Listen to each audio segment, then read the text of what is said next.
country. We are the voice for change. We are the pieces to fix what America is falling short on.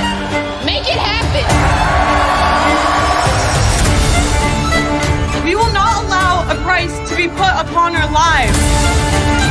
We've been fighting since Columbine, since Sandy Hook.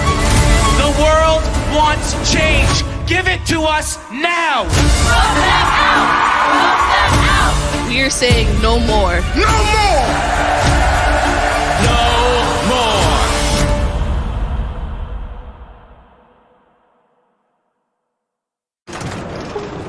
On February 14th, 2018, students at Marjory Stoneman Douglas High School experienced one of the deadliest school shootings in U.S. history.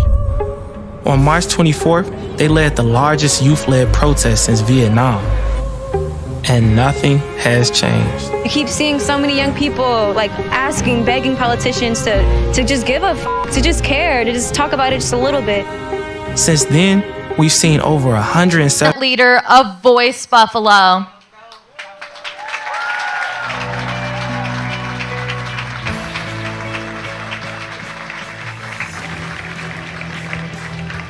So before I start, I hate to have to do this even 4 years later. I had to do this 4 years ago. I need everybody to repeat after me. Say, everyday shootings, are everyday problems.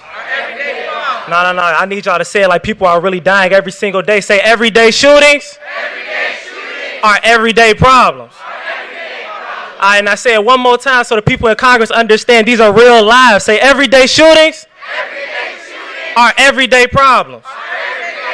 Thank you. My name is Trevon Bosley. I'm a member of the Brave Youth Leaders of St. Sabina and a board member of March for Our Lives. More importantly, I'm from the south side of Chicago, where 4 years ago, I woke up to gunshots and police sirens, and 4 years later, I wake up to gunshots and police sirens. Where 4 years ago, I was burying my friends and family to gun violence, and 4 years later, I'm still burying my friends and family to gun violence. I'm talking about Chicago, a city like many others, where 4 years ago, our elected officials lied about listening to the demands of the community, and 4 years later, city officials like Lori Lightfoot still lie about listening to the demands of the community. I speak for many Chicagoans when I say we are tired of hearing Chicago this and Chicago that from people and officials who've never stepped foot on the south and west sides. We're tired of hearing from those who only come to Chicago to see the skyline or visit Navy Pier. People who know nothing about Chicago love to say, oh, Chicago has strict gun laws. What do mass shootings have to do with Chicago? Or Chicago's violence is gang-related. Let me clarify a few things. 60% of guns recovered from Chicago crime scenes come from out of state, which means so-called strict gun laws we supposedly have mean nothing if the states around us have lax gun laws.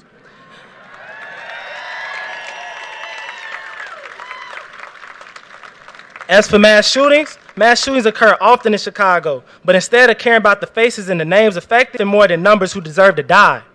Now, as far as for Chicago shootings being gang-related, my cousin, Vincent Avant, shot and killed while sitting in the car. Blair Holt shot and killed on a bus while on his way home from school. Deontay Smith shot and killed at a block party. Matthew Rogers Jr. shot and killed while leaving a club. Lanaya Murphy, one of our brave youth leaders, shot and killed in the car. Hadia Pendleton shot and killed in the park near her school. My brother, Terrell Bosley, shot and killed April 4, 2006 at church while getting ready for band rehearsal. Contrary to what many media outlets and officials want you to believe, these deaths were not due to anyone doing anything wrong, but people living their lives every day just like you do. But I'm speaking for more than just Chicago. I'm speaking for the places who are often left out about the conversation of gun violence, places where COVID-19 was not our first introduction to mass deaths and overcrowded hospitals. You know, the places where poverty rates were already high and living paycheck to paycheck is the norm. Communities where school systems are underfunded and state penitentiaries are overfilled. Where politicians are overpaid and anti-violence programs are under-resourced. Where police officers are overtly racist and our so-called justice system rarely holds them accountable. Places where, you know, where all lives supposedly matter, but black and brown lives are taken on a daily basis.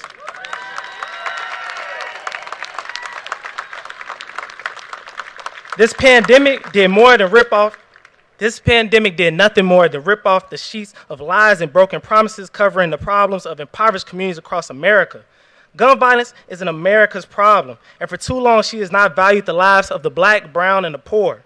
The injustices we see on the daily are being blatantly ignored by those on Capitol Hill. The cries of the nation's children can be heard across the world, and you choose to turn a blind eye and a deaf ear to the lives being taken. Your job is to represent and serve all the people who call this country home. And so far, you've shown us you only represent the pockets of whoever donates the most to your campaign.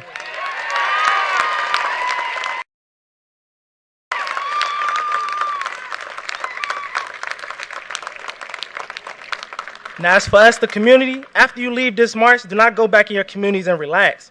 People are dying every day. There's work to be done. It is our job as a community to hold these officials accountable and do the on-the-ground work in the communities to end the gun violence. But I'll end with this. Gun violence is one of the only things in America that doesn't discriminate. And every day you do nothing about it while people die, gun violence is getting closer and closer to the Capitol. Thank you.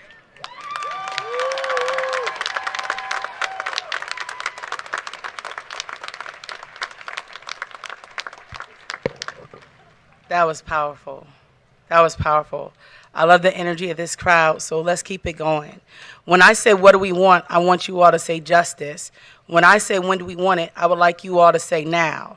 So what do we want? Justice. When do we want it? Now. What do we want? Justice. When do we want it? Now. What do we want? Justice. When do we want it? Now. That's right, y'all, and it's time that we get justice, right? As long as these gun laws don't change, that is not justice. As long as we don't do something to address the anti-blackness and the white supremacy in our communities, we don't have justice. So we are here to demand justice, and we are here to demand it right now. My name is Reverend Denise Walden Glenn. I am honored to be the executive servant leader of Voice Buffalo, here representing Faith in Action National and Live Free USA. But more than anything, I am representing my family who tragically lost our brother, well, my brother, to gun violence a couple of years ago in Buffalo. And most recently, I'm sure you all have seen the news and you know the hateful, white supremacist-led tragedy that struck our city, taking away pillars of our community that we love and hold very dear. And that's why today I'm here standing with you, demanding justice and demanding it now, but not just with you. We have family members that were impacted by this tragedy, and you're going to hear from a couple of them in a minute. But I just wanted to share a few things with you.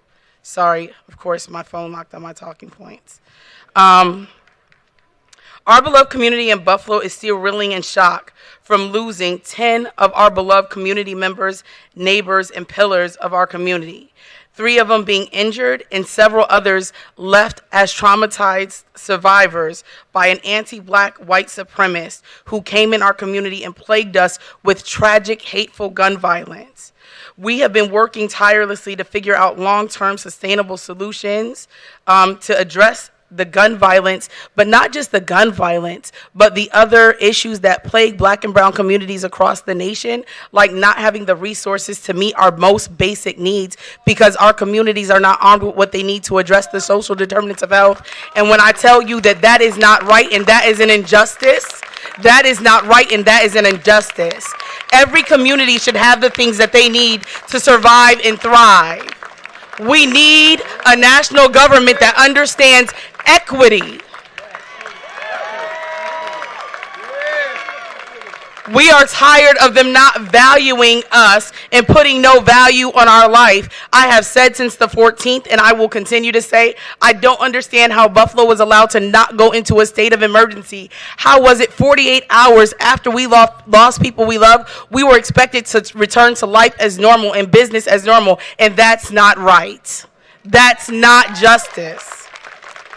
So we are demanding to be seen. We are demanding to be heard. Our communities and others across this nation not just have gone into a state of emergency, but we've been living in a state of emergency for a very long time. Gun violence has plagued our communities, and the most recent tragedy in Buffalo, the gunman may have been apprehended, but gun violence still remains. And it is a problem all across our nation, make no mistake. It is our nation's responsibility to protect us, and they will not do that until they address the gun laws that allow these guns to be manufactured, distributed, and the ones that protect white supremacists when they use them for these hateful acts.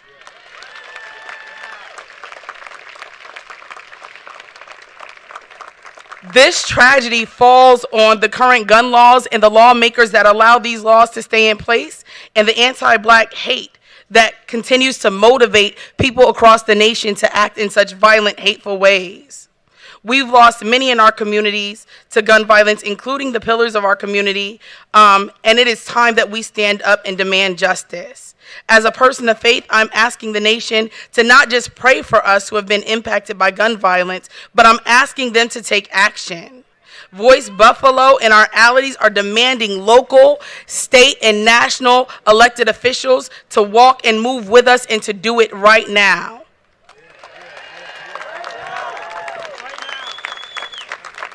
We are asking them to invest in initiatives that are dedicated to dismantling long-standing racial disparities, to provide cultural competent Black-led mental health healing services for Buffalo's East Side community that have been impacted by this tragedy, and to make sure that they have resourced those communities so that those services are sustainable for the long haul.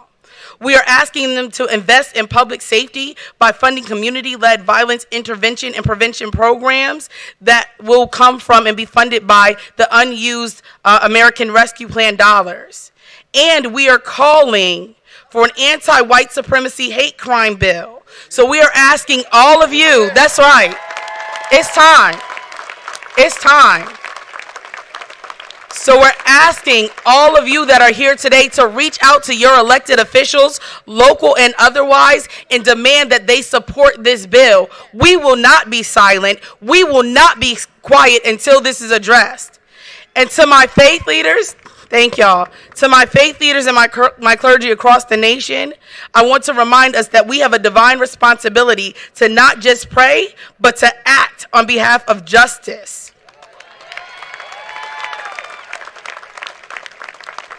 We must be the examples of what love and mercy looks like toward those who are closest to the pain of this level of tragedy and injustice.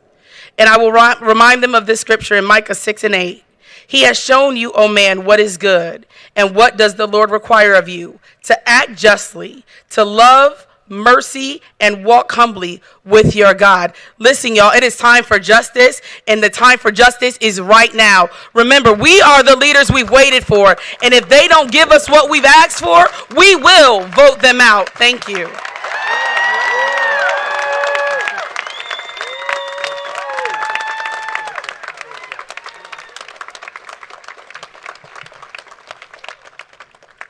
Good afternoon. My name is Garnell Whitfield. I'm here with my brother Raymond. I'm here with my family, my sisters, my grandchildren, my children, and other families who are victims of gun violence from Buffalo, New York at the May 14th massacre at the Tops Friendly Market. We're still in a state of shock because we never would have believed that our 86-year-old mother, Mrs. Ruth Whitfield, who was buying groceries after visiting my father at the nursing home, her husband of 86 years,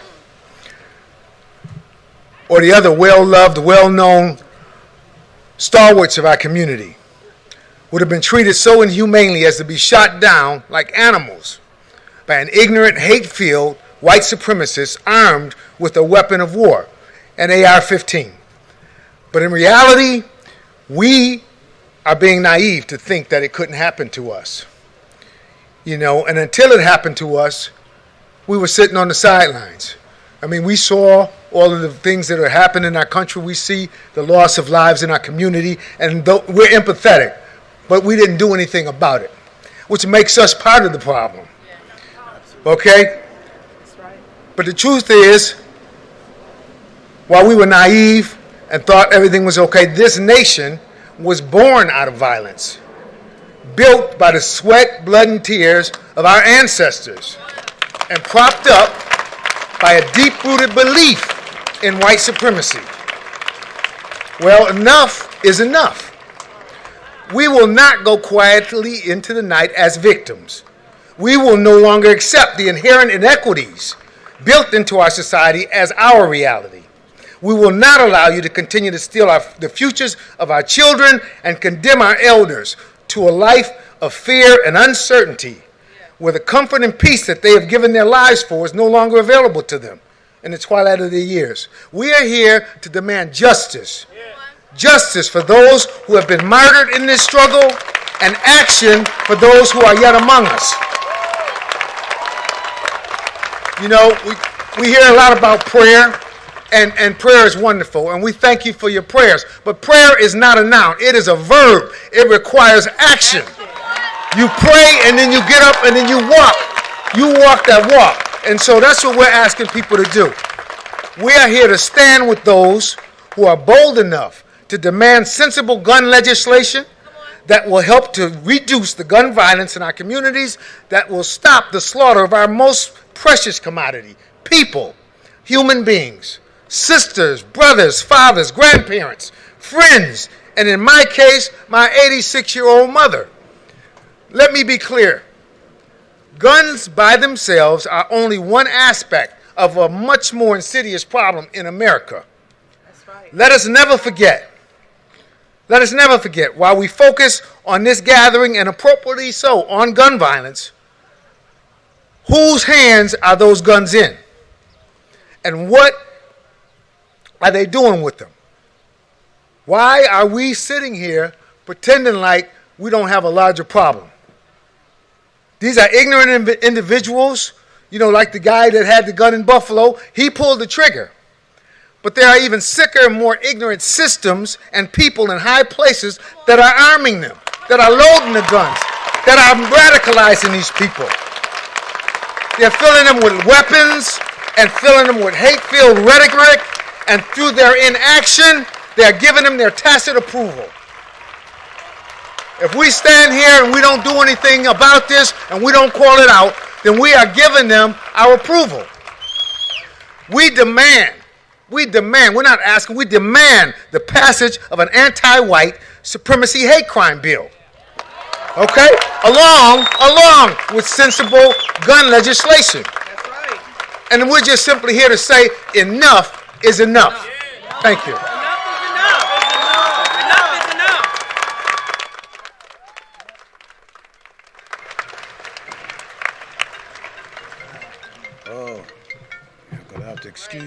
Excuse me a second. I'm like the pastor here with the technology. It shut off on me. Okay. Old school.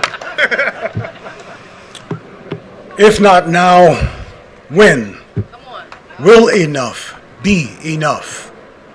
When will we as Americans no longer stand tacitly by, bearing witness to hollow point bullets searing from the barrel of an AK-47, tearing through the flesh and bone of the American dream, mowing down its future in a Texas school massacre where there lies Uzziah Garcia, youngest of 19, while the eldest of 10 victims, age 86, Miss Ruth E. Whitfield, lies helplessly on the floor of a Buffalo grocery store.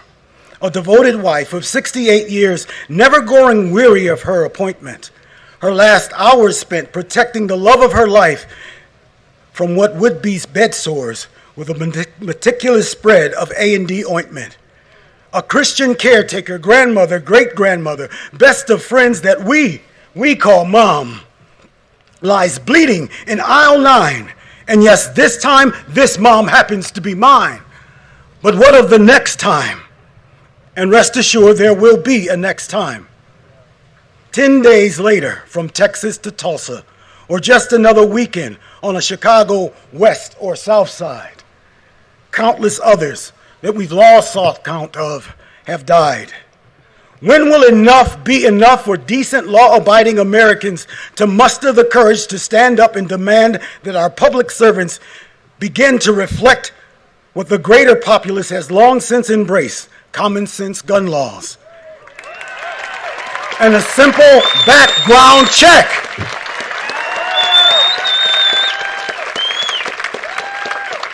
Now, some of you will ask us, what is it we really want? What we want is a chance to heal America's most wretched, festering scar with an anti-white supremacy hate crime bill. That's right. Yeah, that's right. It is time that we all come to see what the U.S. Department of Homeland Security has labeled the #1 threat from sea to shining sea. That is the scourge and the myth of white supremacy.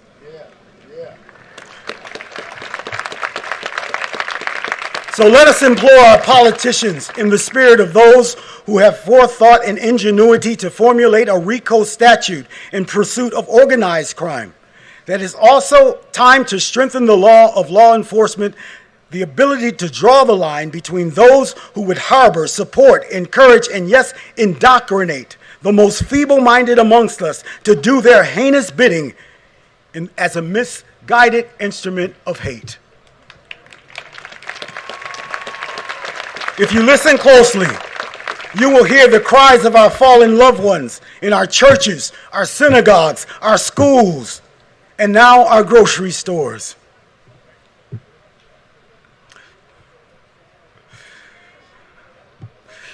All I can say is if there is to be a great replacement, I say let's not wait. Lower your weapons and let us replace the hate.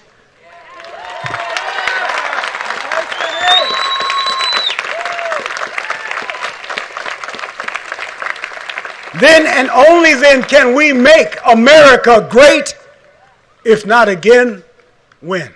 Thank you very much for allowing my brother, my family that's here to share our grief and our unfettered determination to join you in this fight. Thank you.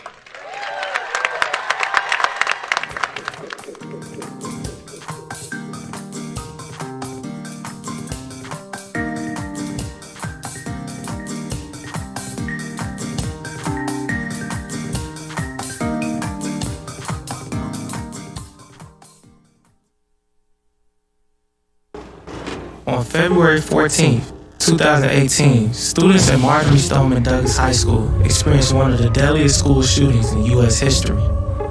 On March 24th, they led the largest youth-led protest since Vietnam. And nothing has changed. We keep seeing so many young people asking, begging politicians to just give a to just care, to just talk about it just a little bit. Since then, we've seen over 170,000 more lives lost to gun violence.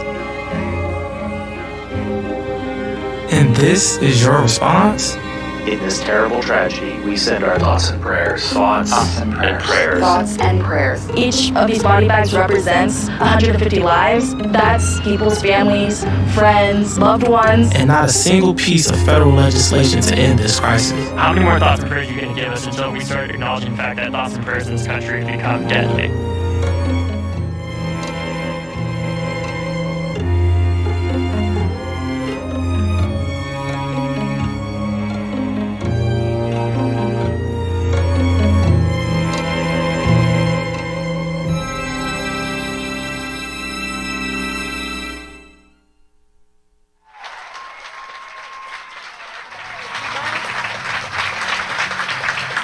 Now, please welcome to the stage DC Youth Mayor Addison Rose.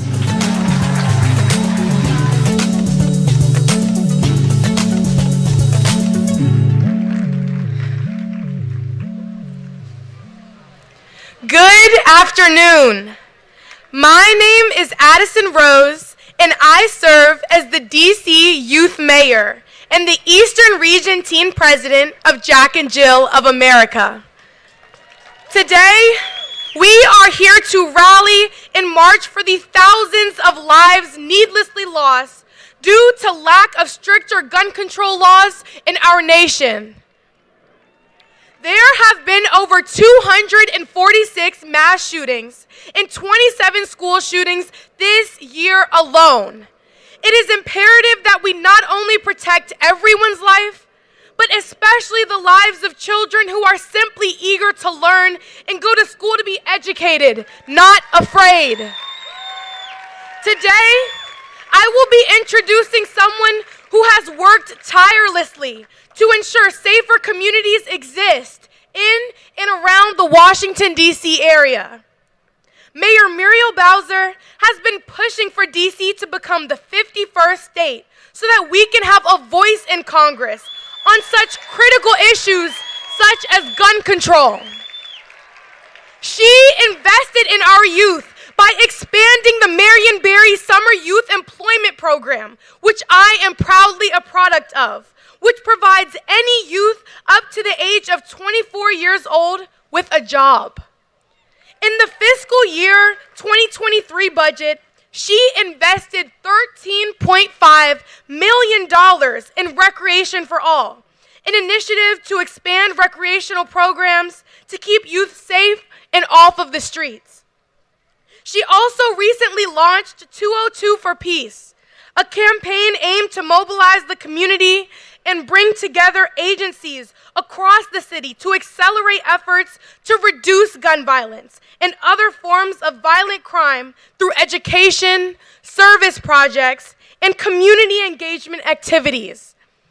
And as most of you all know, our fearless mayor went up against Trump and made history by creating Black Lives Matter Plaza, which began a trend worldwide during a time of great unrest in our country due to the senseless murder of George Floyd. Before I invite her onto the stage, I want to thank you all for being here today when we truly need each other now more than ever. And I hope you all continue the fight for stricter gun control laws and for our lawmakers to start doing what we all voted them in office to do: protect us. With that being said, it brings me great pride to bring up to the stage our extraordinary Mayor of Washington, D.C., Mayor Muriel Bowser.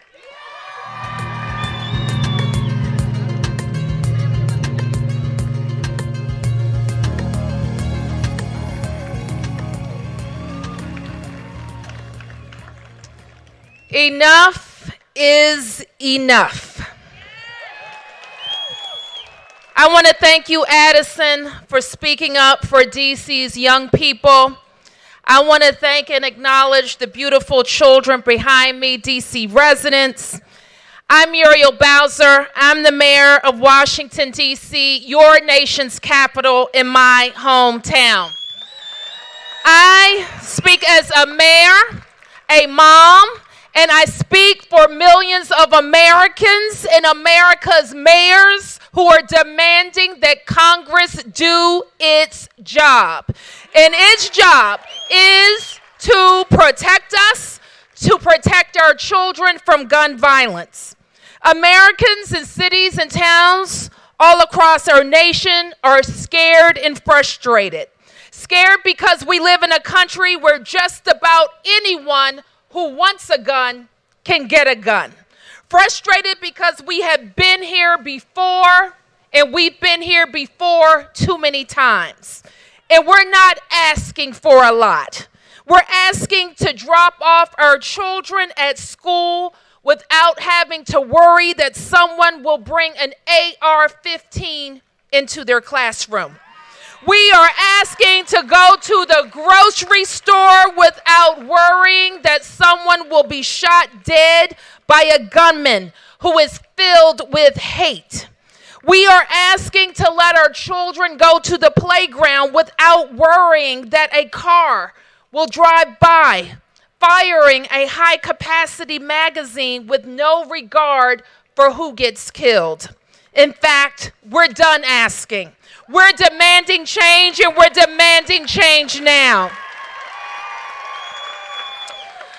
We need our fellow Americans, a majority of Americans who share our values, to let their senators know that they either need to make change now or get out of our way.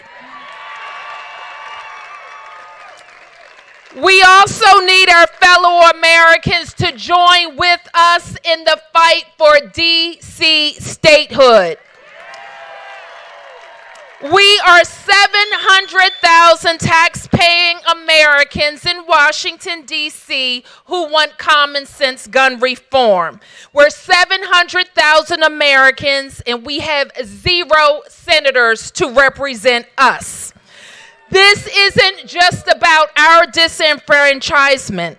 This is about disenfranchising all Americans who want change. This is about disenfranchising anyone who, in the words of the great Fannie Lou Hamer, is sick and tired of being sick and tired. We don't have to live like this.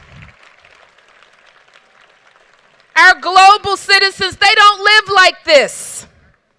It is common sense to require background checks for guns. It is common sense to require red flag laws. It is common sense to ban assault rifles in our country.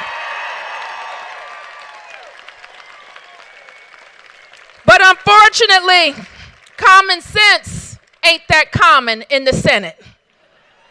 We represent the American majority, and we can't let anybody forget it. I want now to ask you, just like Addison did, don't stop fighting. When I look in the faces of our young people, we were here just a short time ago marching for our lives. And I know that the solution lies with you. You must keep marching, keep fighting, keep voting, and demanding action now. Now I have the honor of bringing up a young man, a graduate of Banneker Senior High School right here in Washington, D.C., a District of Columbia public school. He's making us proud, studying at Harvard, and he is the founder of the nonprofit Love One. He spreads love, advocates for gun reform and peace, and he is here today to help us march for our lives. Thank you, everyone.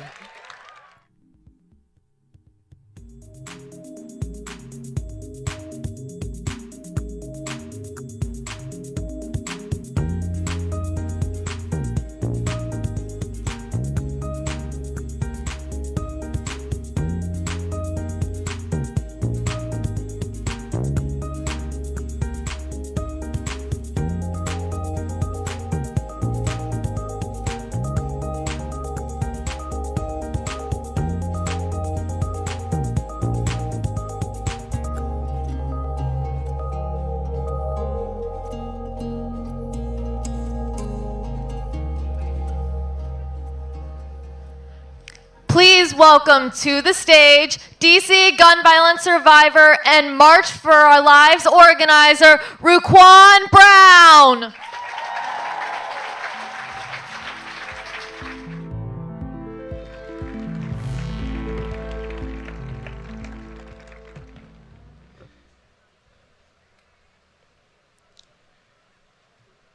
Good afternoon.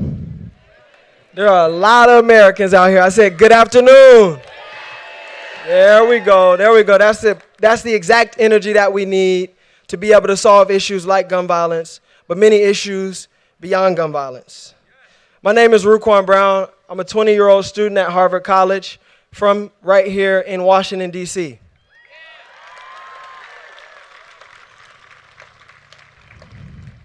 I'm extremely sad to be here today because I would much rather be on a cruise, watching the NBA Finals with my stepdad, or doing high school/college things with my friends.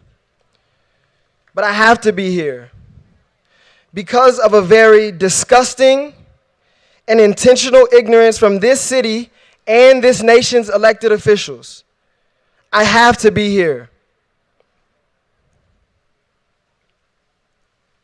When I spoke with Mayor Bowser 2 years ago about creating safer spaces for black children and people in our city, she told me she'd handle it. If that were true, I wouldn't be on this stage.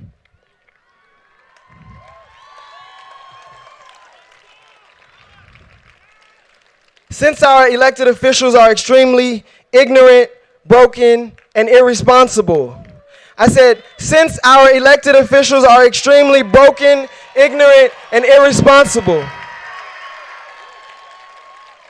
I've been left with no other choice but then to explore and discover what it's going to take to keep me, my 10 siblings, my future children, you and yours safe. I thought that it might be through education, but we are unsafe in our schools. I thought that it would be through leisure, but we are unsafe on vacation. I thought that it would be through career, but we are unsafe at work. I thought it would be through politics, but we are unsafe at our capital too.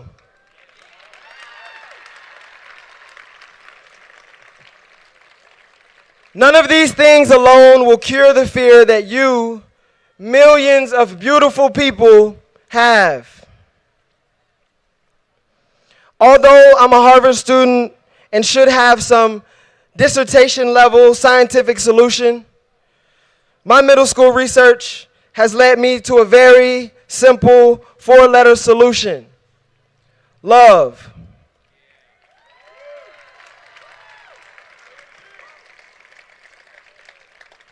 Love is a combination of care, commitment, knowledge, responsibility, respect, and trust. Many of our politicians approach stages with only one of those ingredients. We are demanding that our politicians love, and that requires all 6 of those ingredients.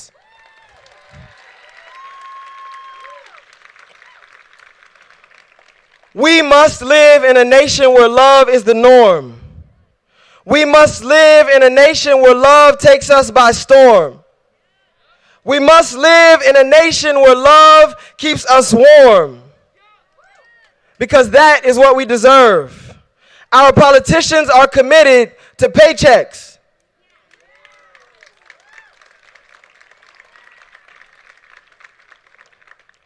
And a lot of our people are committed to comfort. But thank you for being committed to change.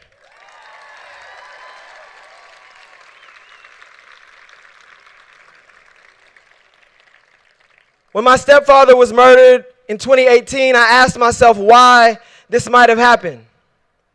When my teammate was murdered in 2017, I asked myself why this might have happened. When I watched friends and family in my neighborhoods and in my friends' neighborhoods be murdered, I asked, why might this be happening? When my father, who is 20 years older than me, shared with me the stories of growing up in East Oakland, I asked, why are these things still happening? These problems exist in our schools, in our neighborhoods and communities because of America's lovelessness.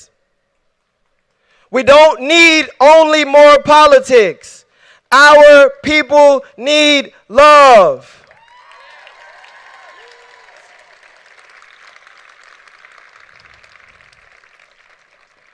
A few feet from here, Dr. Martin Luther King Jr. gave us one of the most remarkable speeches of our time and reminded us that he has a dream. We are a manifestation of that dream. I am calling us to use more love so that our children can safely be a manifestation of our dream.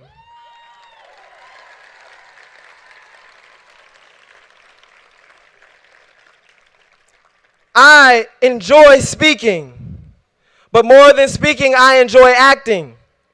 I enjoy action. I enjoy doing work that serves people. I want you all to repeat after me. Use more love. Use more love. Use more love. You guys spoke, and now it's time for action. The way that you can get involved with serving black and brown people in our neighborhoods who are constantly murdered because our mayors, our council members will not stand up for our people, please go to usemorelove.com to get involved. Thank you.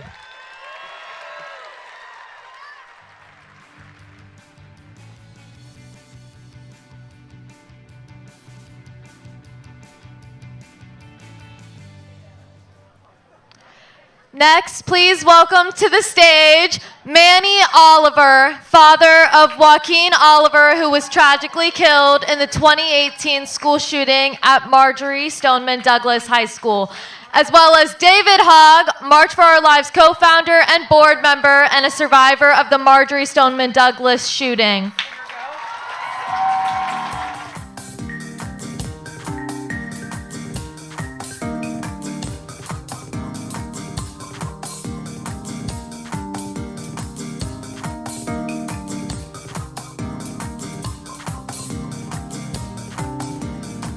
Hello, everybody. Thank you for being here today. I think we all agree that we are very mad, and that's the reason why we are together. Okay, so let's keep going. After this rally, we have to keep working very hard on the streets, complaining till we see a solution.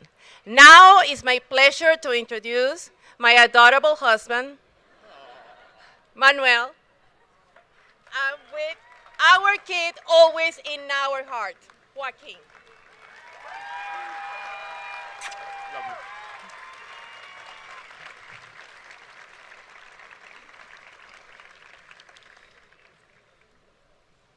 Hola, DC! That means hello, DC, just in case.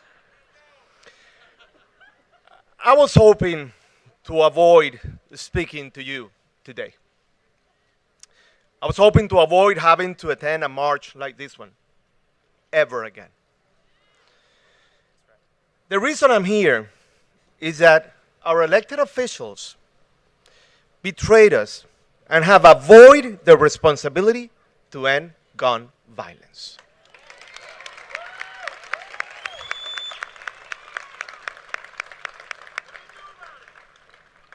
I'll tell you what we do about it. We cry Joaquin every minute of our life. We miss Joaquin. We work with Joaquin, for Joaquin, along with Joaquin.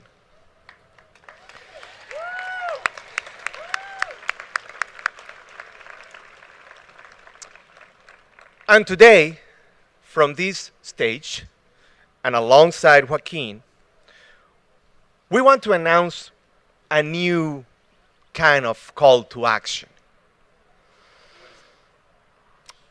Because I think it's time to bring a consequence to your inactions. If lawmakers who have the power to keep us safe from gun violence are going to avoid taking action that will save our lives, then young people across this country, everyone who can hear my voice, should also avoid. Avoid attending school if your leaders fail to do their job and keep us safe from gun violence.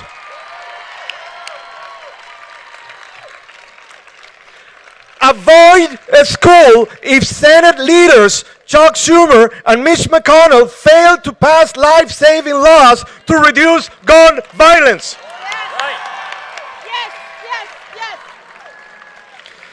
Avoid going back to school if President Biden fails to open a White House office of gun violence prevention so that we can finally give this issue the attention that it deserves.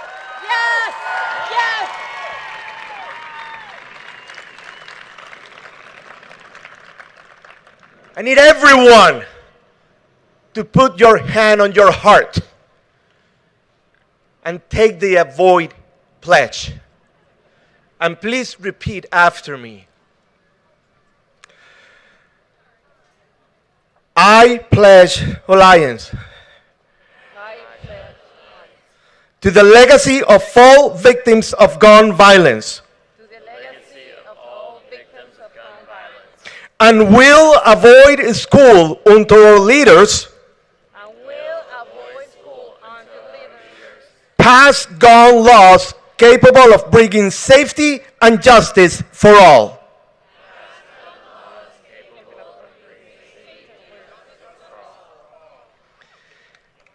avoid will create a social disruption. They asked for it. Good trouble.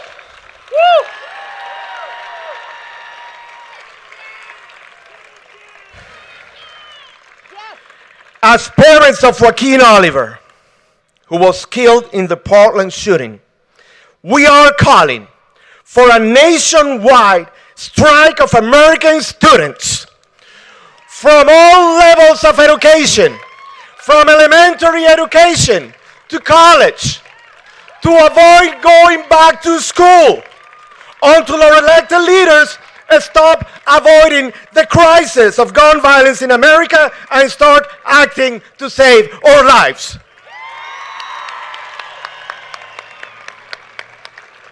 Please visit iwillavoid.com. Be part of the Avoid movement.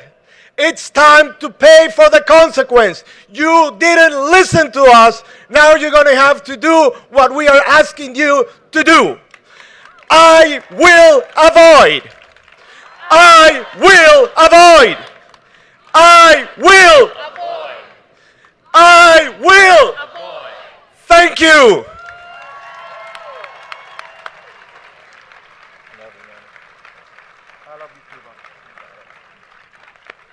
I love you, darling. Go get them. This is your time. Whoa, whoa. Yes, we can.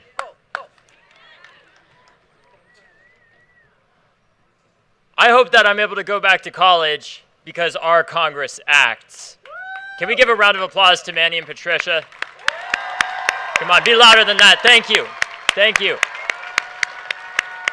Can everybody say thank you, Manny and Patricia? Thank you, Manny and Patricia. They never get enough credit for all the work that they do, so thank you.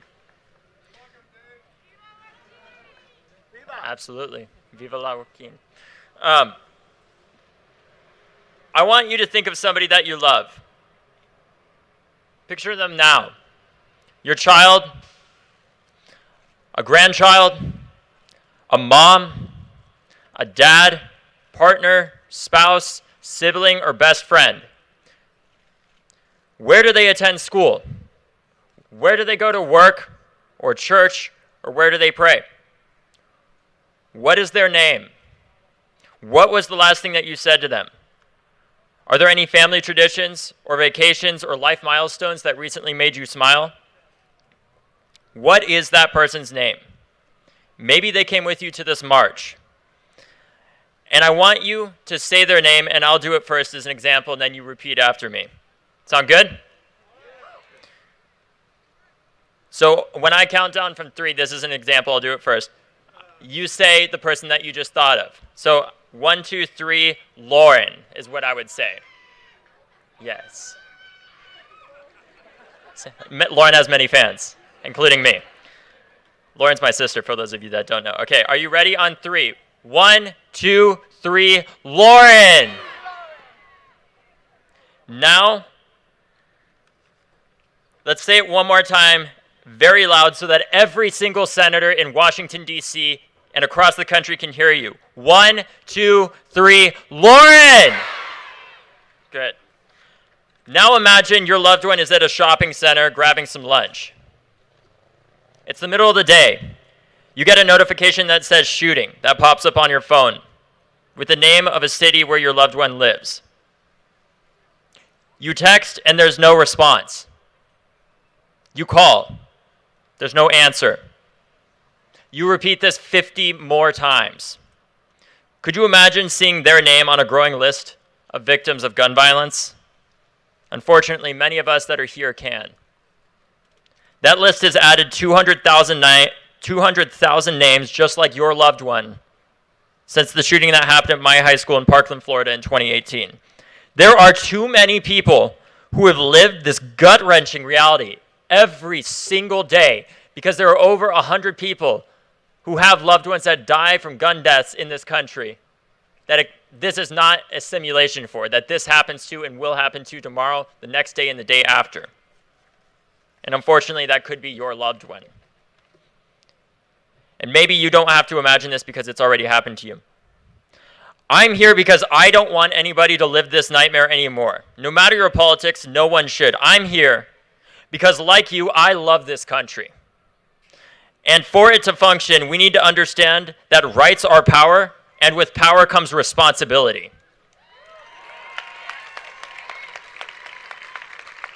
All Americans have a right to not be shot, a right to safety.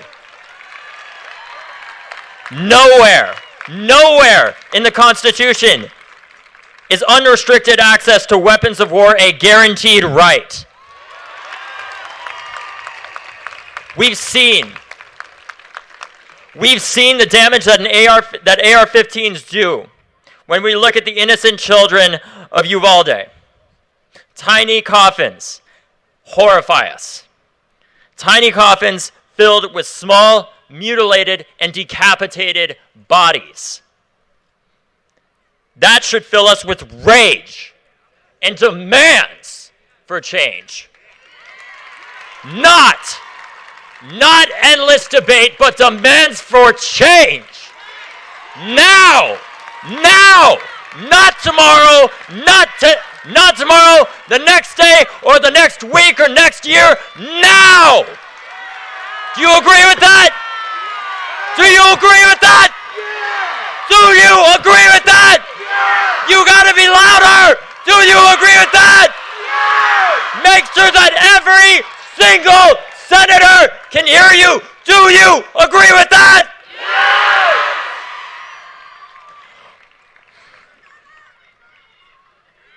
Sorry, I'm so angry.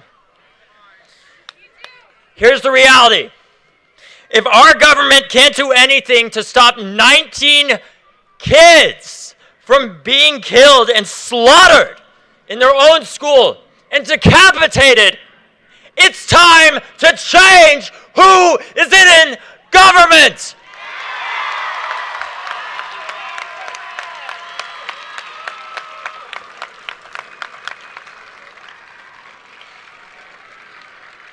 As we gather here today, the next shooter is already plotting his attack, while the federal government pretends it can do nothing to stop it. Since the shooting in Texas, the Senate has done only one thing. They have gone on recess. Now look, no matter if you are a gun owner or a Republican or not a Republican, we all agree we must act to stop this. How much longer are we going to debate this until we realize that we obviously have different opinions, but let's not let that stop us from doing the small thing, anything, even if it could stop the next just one Parkland from happening, because this is the cost of that. All of us agree that we must end gun violence. Every responsible gun owner, every single person, no American wants their kid to be in danger inside of their school or outside of their schools. And we must act to stop this violence. But you know what? This time is different. Let's declare it right now and say it with me loud. This time is different. Louder. This time is different. Hold up your signs and say it. This time is different. Manny, can you take a photo? There's no photographer up here. Ready? Again, louder. This time is different. This time is different. This time is different. Okay, why is this time different? It's because since we marched in 2018, we've passed over 150 pieces of gun safety legislation and laws since the first time that we marched that have saved lives. We raised the age to own guns in the state of Florida. You know how hard that is? In a Republican legislature. Where we were told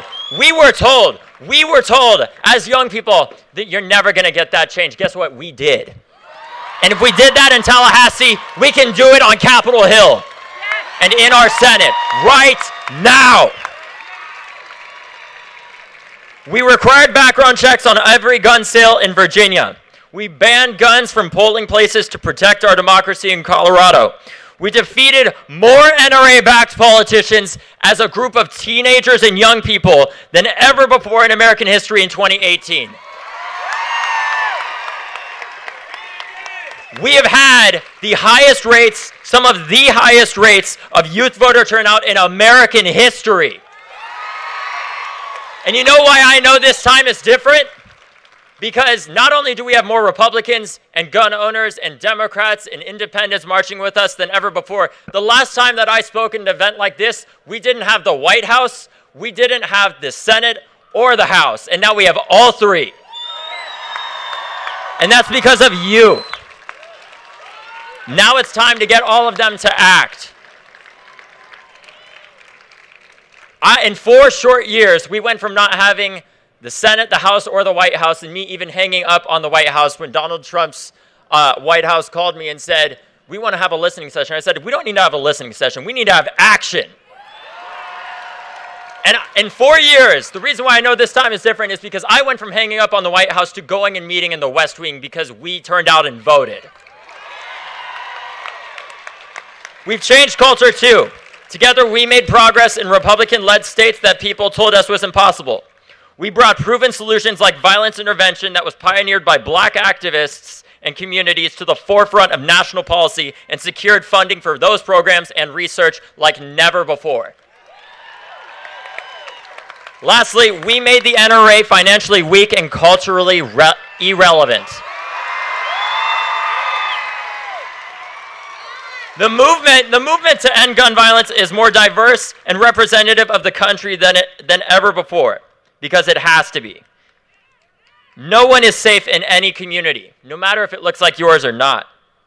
This time, responsible gun owners are aligned on the basic solutions we need to keep our kids safe from dying, and the Uvalde shooting, and since the Uvalde shooting, a majority of Americans say, the vast majority of Americans say that stopping gun violence is a top issue for them because this is not a political issue, this is a moral issue. Not only do people, regardless of political affiliation, agree with their hearts and minds, they are mobilizing alongside us. Right now, marching with us are more responsible gun owners and Republicans and Democrats than ever before. Because we are united together against gun violence as Americans. First and foremost, we march and we make change. Let me tell you a story. After the Parkland shooting, then Republican Governor Rick Scott signed into law a 3-day waiting period for gun purchases and for a gun sale and raised the age to 21 from 18. This was one of the 150 pieces of legislation that we, all of us, not me, us, passed because you showed up. And I hear time and time again, David, these laws don't work. Let me tell you a story. These laws do work. And you know why? Because the law that we passed in Florida, my mother got a death threat that said, F with the NRA and you will be DOA. Yes, that's right. I can't say that on TV, though. But law enforcement used the red flag law that we created, that we passed in the wake of Parkland, to disarm the individual who sent my mom a death threat and threatened to kill her via court order. Seems like these laws work to me. That law, because of us turning out, very likely may have saved me from having to bury my own mother. These laws work. People say that these laws don't work, and what's funny is, there's a strong recent public health example that it lays out exactly what we need to do to prevent gun violence. Just look at the tobacco industry. We need to treat guns the way that we treated cigarettes 30 years ago. With cigarettes, we didn't just change the laws, we addressed why people wanted to smoke in the first place, and it can't be either or, it must be both. We have to address how people get guns and why they feel the need to pick them up in the first place. We must address the fact that the reason why communities like Parkland don't have shootings on a daily basis isn't because we necessarily have the strongest laws in the country, it's because we have some of the most resources in the country. Gun violence is a symptom of injustice. And if Parkland is safe, but Southeast DC is not safe, or Miami is not safe, we are not done fighting. Because We want every child and every loved one to be safe in every zip code, no matter if they have the same skin color or pray to the same God as us, because all of us deserve protection.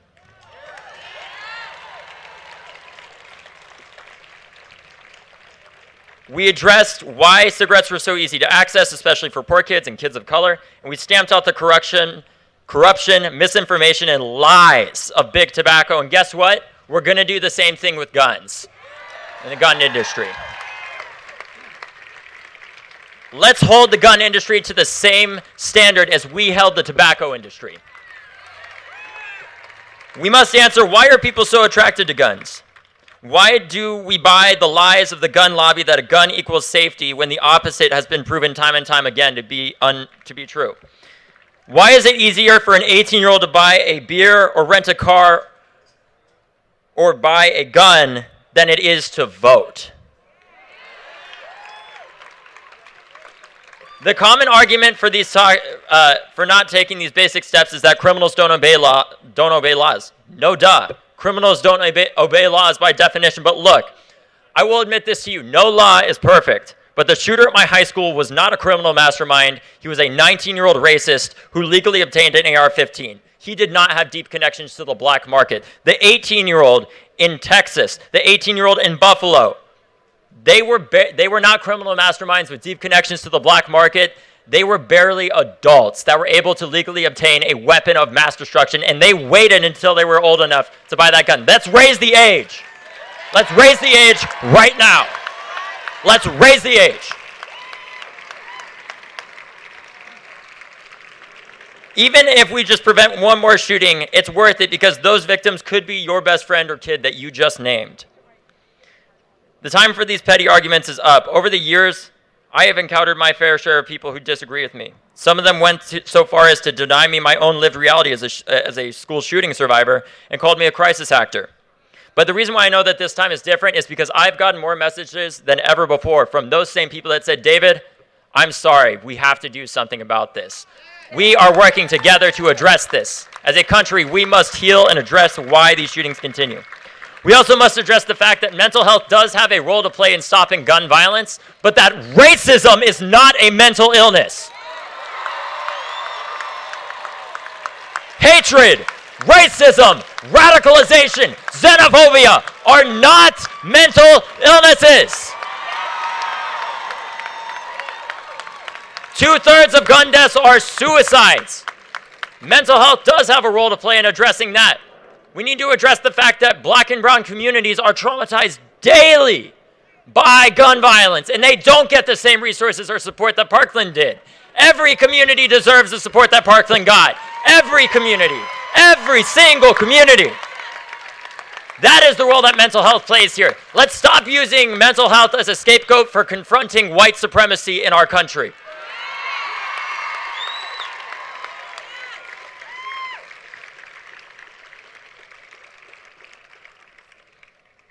Let's remember that the argument of just funding more mental health has been tried constantly again and again, and we do need to fund mental health more while recognizing racism is not a mental illness. But let's also recognize, after Columbine, they said, you know what we need is more good guys with guns in our schools. Let's think for a second. Teachers feel the same way. Thank you to NEA and AFT for being here. I'll talk about you in a minute. We love you. Let's remember, there was a good guy with a gun at my high school. He only proved to be a coward with a gun. Let's remember that in Texas, outside of the school, there were 19 good guys with guns, heavily armored and trained, and they failed.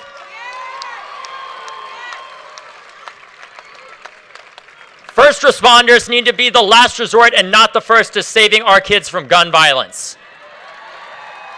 Because the reality is putting more cops in schools hasn't worked, and it won't, because it only is going to keep. Let's think about who actually is made more safe by that, but also realize that putting more cops in schools actually may be a form of endangering our students as well. For the students that don't have the privilege of having my skin color, or the fact that I am an American citizen. We need to stop these shooters before they get on campus and stop endangering the lives of our first responders, our students and teachers, because people on Capitol Hill don't want to do their job and protect us. Now, what I'm not demanding is that the government take your guns away. What I am saying is that we are neither pro-gun or anti-gun. We are all pro-peace. We have the same goal here of peace. Let's focus on what we can agree on. Assault rifles are designed only for one purpose, to be a killing machine. Surely, we should be taking as many steps as possible to make these deadly weapons harder to access and properly vetting every single person who desires to own them in the first place. Because if you want to have an AR-15, guess what? I want to have my classmates be alive right now. This time is different because we all see it a bit more clearly. Our enemy is not the left or right. Our common enemy is gun violence. Because I can respect those who don't agree with me all the time. What I can't accept, though, is the notion that there is nothing that we can do to stop gun violence and save our kids. We must act now. Because the children that are dying every day are not Democrats or Republicans. They are T-ball players and honor roll students with bright futures and big dreams. Every time one of their lives is being taken, someone is motivated to join this fight. We will work arm in arm with every single one of them. And when we win this fight in the end, our history will look back, and the only question that they will ask is, why the hell did this take so long? Because we will win. Peace will win. But it will take persistence. Young people did everything right. To the people who marched 4 years ago and are still marching today, we've done everything that has been asked of us. The movement is not broken, our government is broken, and it's time to fix it. Many states have listened. The failure to pass a single common sense gun law at the federal level to curb gun violence rests squarely with Washington, right here in the seat of our democracy, with the politicians who refuse to do their jobs and keep us alive. Because the status quo of letting kids die is profitable to them. The status quo of only sending your thoughts and prayers, only praying something bigger will come up in the news like Mitch McConnell is doing right now, enables them to stay in power. Mitch McConnell needs us to forget about this. He needs us to move on, but we can't because the next kid or best friend or parent who dies could be yours. This summer, we change the status quo. Vote them out! Vote them out! Louder! Vote them out! Vote them out! Louder! Vote them out! Vote them out! I gotta save my voice. Vote them out! Louder! Louder! Louder! Louder! Louder! Again! Vote them out! Vote them out! Okay. I think they heard us. And if they didn't, it doesn't matter. They're going to be voted out anyways. We know exactly what to do if the Senate fails to pass the Protect Our Kids Act or any individual law that stops the bloodshed in our country, as Manny just talked about. We will break voting records this November, just like we did in 2020 and the 2018 midterms. And young people are running to replace those cowards who only misrepresent us. Today, on June 11th, we are making history once again. What's more important to me is knowing that you will still be here on June 12th and beyond, because this can be the beginning of the end, but this is not the end. This is only the beginning and not the end. I'm going to ask you some questions, and I need you to say yes, so be loud so every senator can hear you.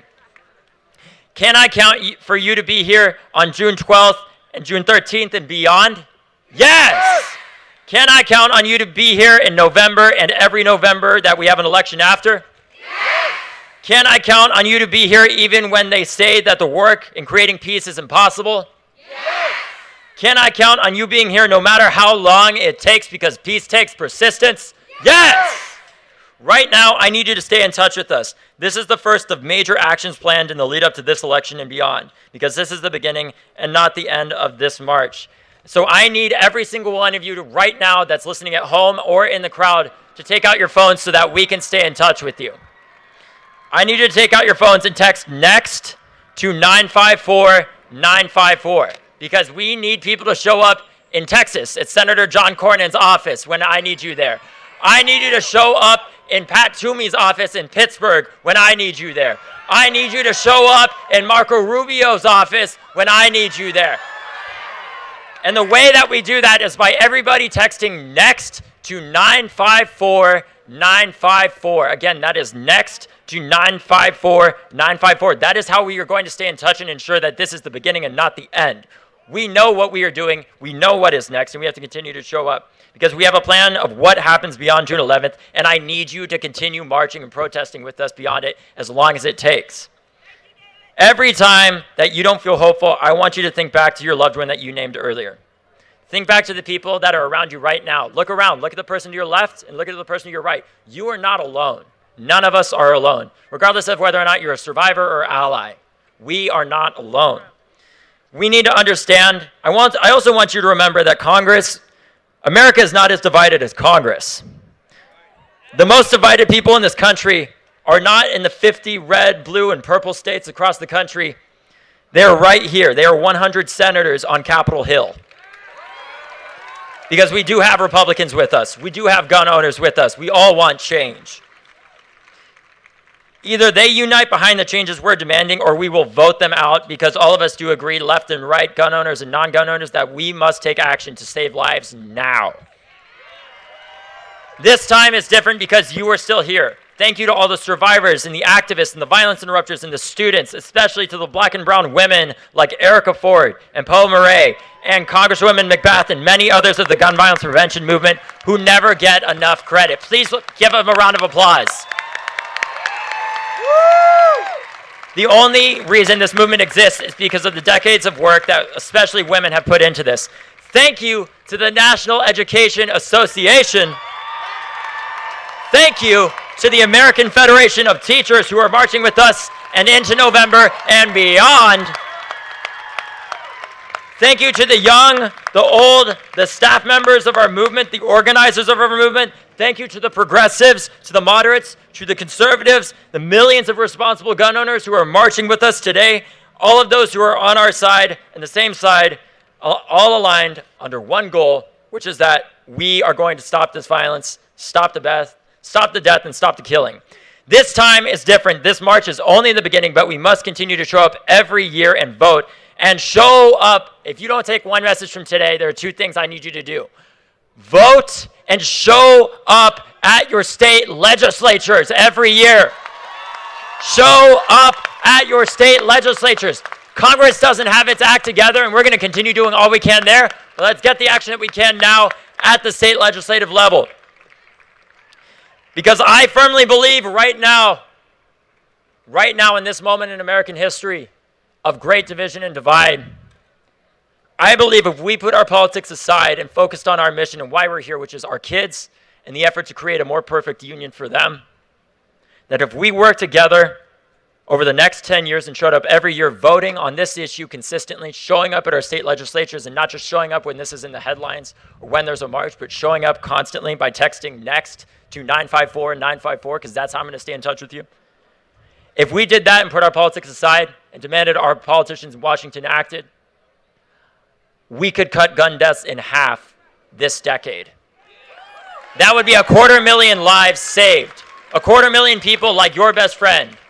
But the way that we do that is by showing up every single year. So not only are we going to vote this year and march right now, we're going to continue marching and demanding action every single month, every single year, until no kid in any community, white, black, brown, undocumented, or an American citizen, until no kid has to live in fear of gun violence and no loved one has to live in fear of gun violence. Thank you, and let's keep marching. Thank you.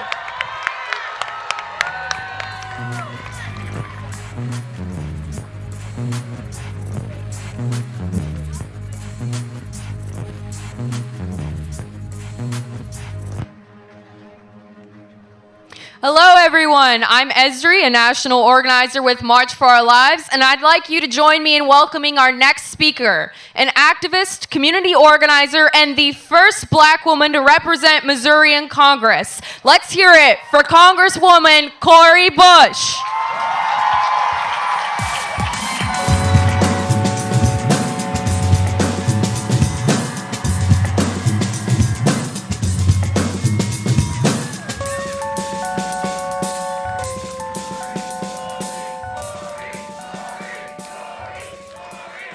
I love that. I thank you. But you know what?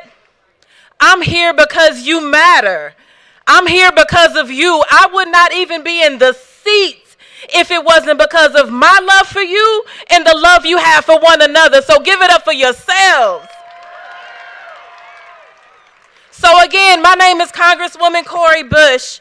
I'm joining you all after a week when my congressional colleagues and I heard these heart-wrenching testimonies from survivors of gun violence and the grieving families of victims.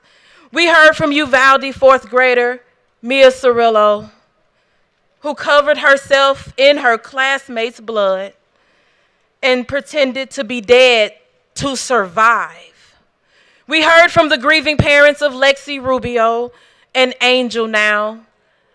You all are just 10 years old. I'm joining you a few weeks after an 18-year-old white supremacist who was indoctrinated by Tucker Carlson and Fox News after he targeted a black community in Buffalo and committed a massacre. I'm joining you today not just as the St. Louis Congresswoman, but I'm also a survivor of gun violence who knows that Senate Republicans' obstruction of gun violence prevention legislation, you all, it's killing us. And it could have killed me, but it's killing us. And they get to act like they don't care because they want what they want. And we say no, no, no, no. So I haven't survived gun violence just once, you all. I have survived gun violence multiple times. Multiple times. And justice in our federal policies could have saved me from having to endure the trauma of those near-death experiences. So I want to talk to you today about one of those times. I want those members of Congress who are complicit in every mass shooting that happens because of their own perpetuation of policy violence. I want them to know, those of us who are gun violence survivors, who will not let up until change happens, we are everywhere. We are outside of their offices. We're organizing. We're protesting until they start acting right. We're in their communities. We're organizing until we win. And yes, we are in Congress too. We are.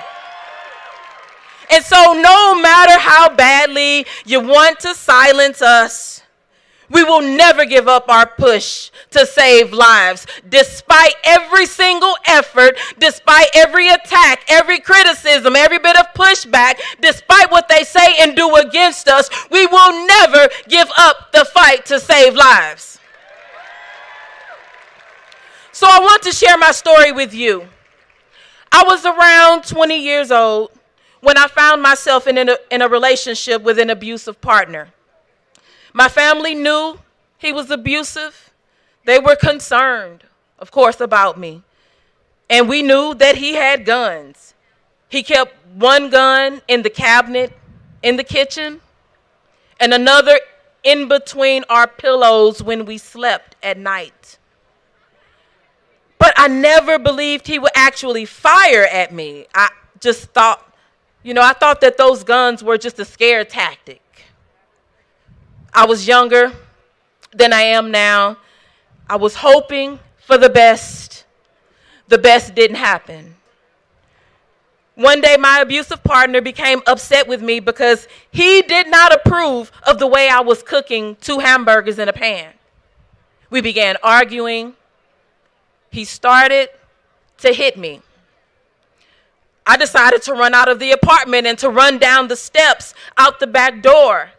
I ran across the parking lot.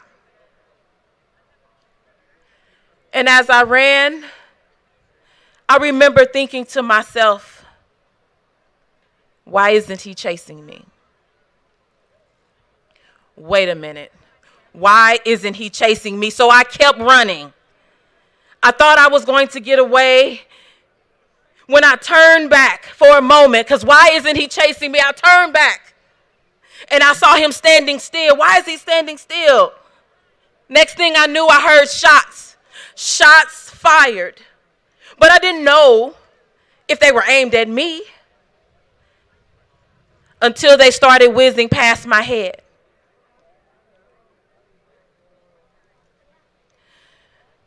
That moment, bullets whizzing past my head, I couldn't turn around. That moment of horror, it stays with me. That moment when gun violence strikes is so deeply traumatic and completely preventable. It was completely preventable. I was scared, you all, because I couldn't turn around again. If I turned around and saw how he was aiming, that could help him to hit his target. And I didn't know when he would stop. I remember thinking how deeply unfair that moment was. He could play with my life. He could take my life into his hands because he had guns. I didn't have anything to help me. He had guns. He could choose whether he would take me out that day. I remember thinking, he gets to just kill me. I didn't know where he got the guns from. I didn't know where he got the bullets from. They just appeared one day. Once a person is hit with a bullet, it can't be taken back. Even if there's remorse later, if my abusive partner would have killed me, he could not take that back. There was no, oops, I'm sorry, Corey, I won't do it again. I'll buy you a diamond necklace. There was no, oh, I didn't mean it. Let me buy you another outfit. It's just done. I wouldn't be anyone's congresswoman right now had he succeeded. My kids would not have been born had he succeeded. And all of that would have been true because one person was angry for one moment. So I'm here standing with the youth-led movement to end violence, to share.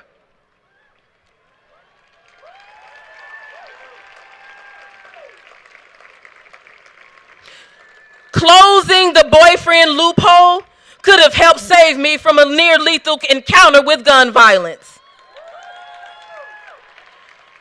A red flag law could have helped save me from a nearly lethal encounter with gun violence. Universal background checks could have helped save me from a near lethal encounter with gun violence. These laws could have helped save me and millions of others. This reality is abstract, though, you all, for those Republicans in Congress who've never experienced what it's like to be on the other side of a gun. And it becomes more and more abstract the more money that the NRA pumps into their campaign coffers, and we know that that's what's going on.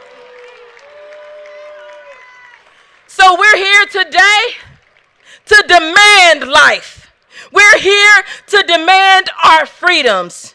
Freedom from lethal intimate partner gun violence. Freedom from weapons of war in our schools, in our churches, and in our grocery stores. Freedom from the arming of white supremacists and the incitement of white supremacist ideologies. We're here to stand against it. We're here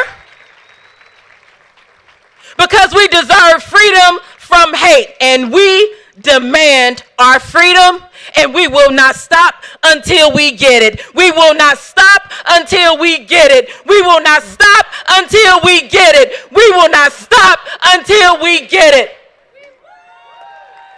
Thank you.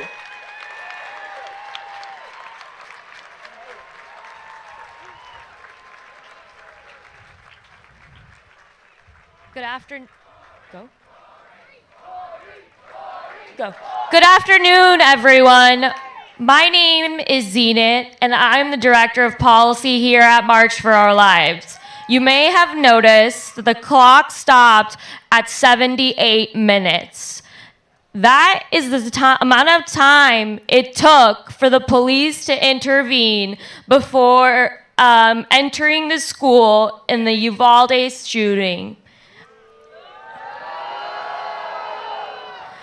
I'd like to take a moment of silence for all of those that we've lost to gun violence.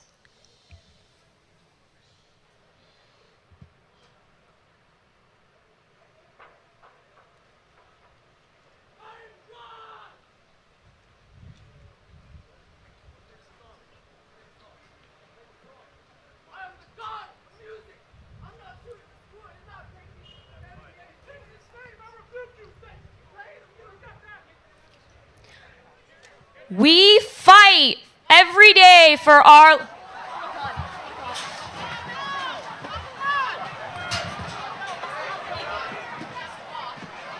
Do not...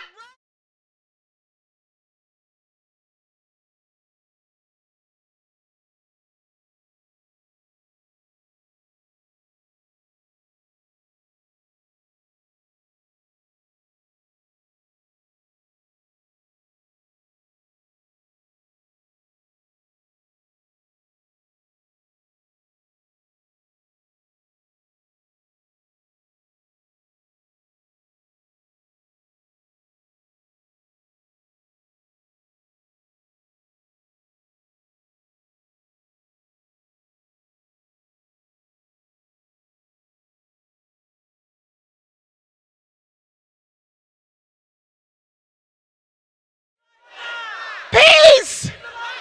Peace! Peace! As the young brother said before, love is going to overcome hate. Love is going to overcome hate. My name is Erica Ford.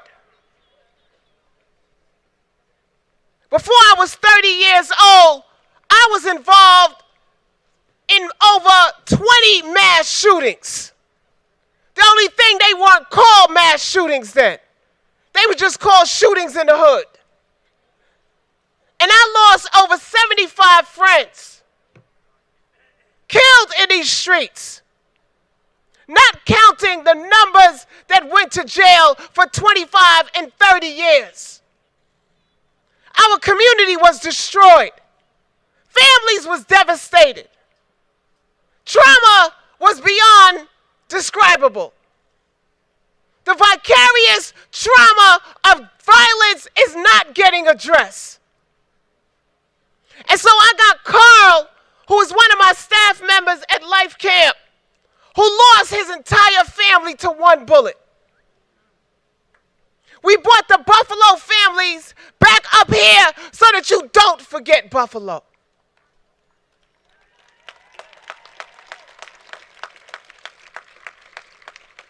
But what I did with my pain and my anger is I built a movement with my friends. And we created something addressing the disease of violence and knowing that we had to help people heal. So yes, you can talk about guns, but we got to talk about the mindset that makes people do things beyond control.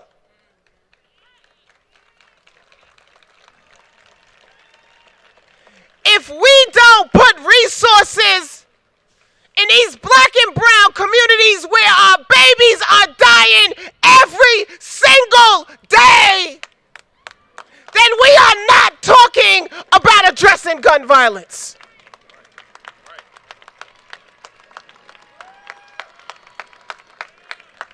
And so I know that I had to work on both sides of the guns.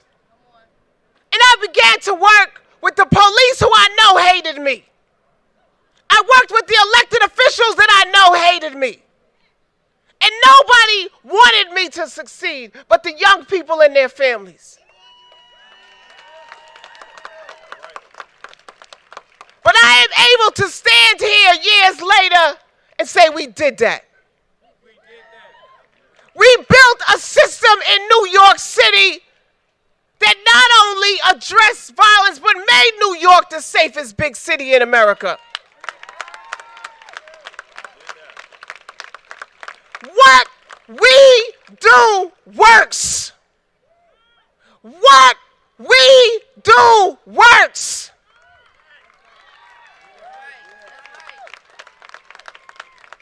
I want to do a fact check real quick. People wear orange in this world because of me.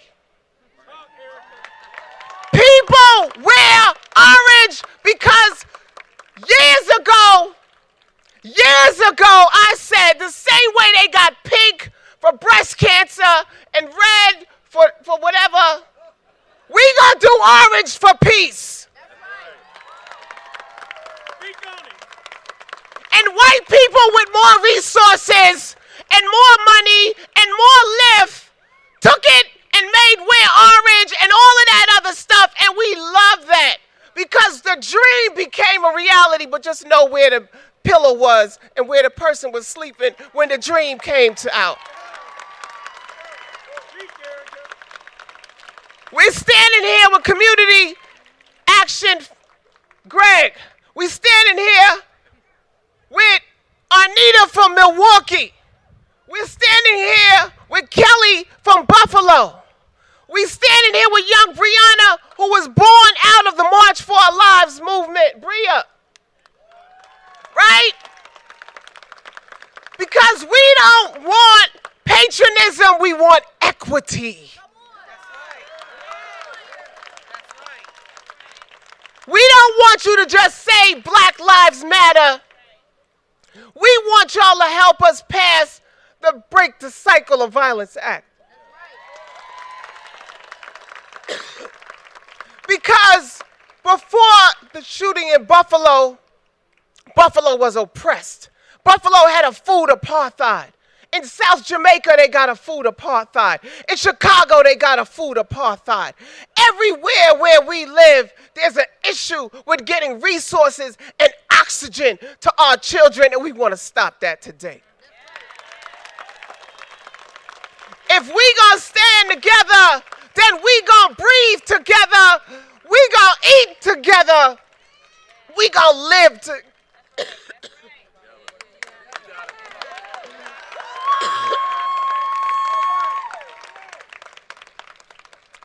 And see, this is this new shit. Everybody having allergies at their late ages. That's another form of warfare against us.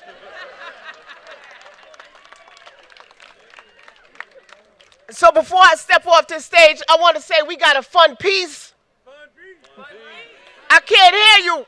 Fun piece.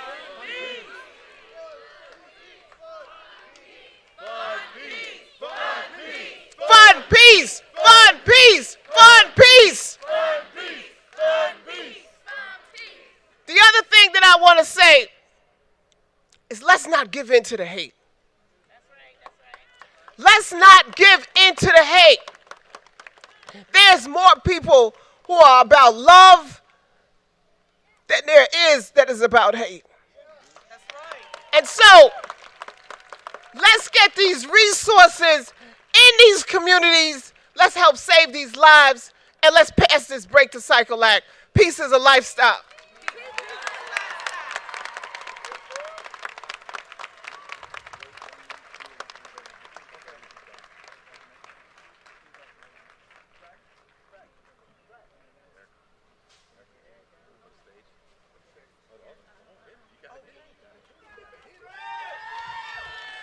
Hey guys, I'm going to keep this short and sweet.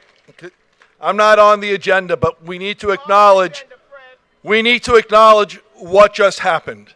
And I want to let everyone know, everybody's fine. There is nothing to be concerned about. However, unfortunately, somebody decided to show up and put the fear that we live with every day to life. And so, thank you all for staying here. I love you all. And to the kids, To all of you kids, I love you, and we are going to fight for you. Everything is okay. Thank you for being here. Mwah!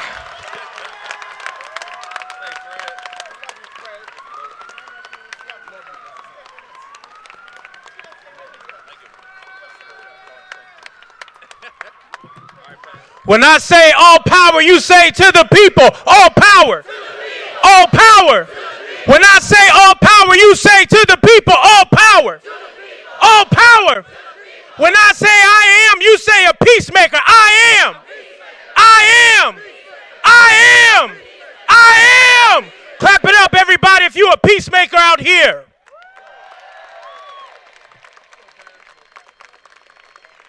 This is what our country needs. We need peacemakers. We need healers. We need those who are devoted to peace and justice and not violence and hate. Some asked me some time ago, why do I care so much about gun violence? So many names I could lift up. Breonna Taylor, Michael Brown, Tamir Rice, Sandra Bland. But I got a young man in my community whose life was lost at the age of 19. His name was Larry. Say his name, Larry. Say his name. At the age of 19, he was shot outside of a liquor store. A young man that we helped to get through high school in our neighborhood. We did his funeral. Over 500 young people came. When I asked the young people to lift your hands, if you've been to more than one funeral, all the young people in the church lifted their hands. I asked them, if you've been to more than 2 funerals, the young people lifted their hands. I asked them if you've been to more than 5 funerals, 500 young people in our church lifted their hands. I got as high as 10 funerals. I'm talking about high school students. And more than half of the young people in this church lifted their hands weeping. And I asked myself, what kind of preacher am I? What kind of leader am I? How could I call myself a leader while children are losing 10 of their friends before they graduate from high school?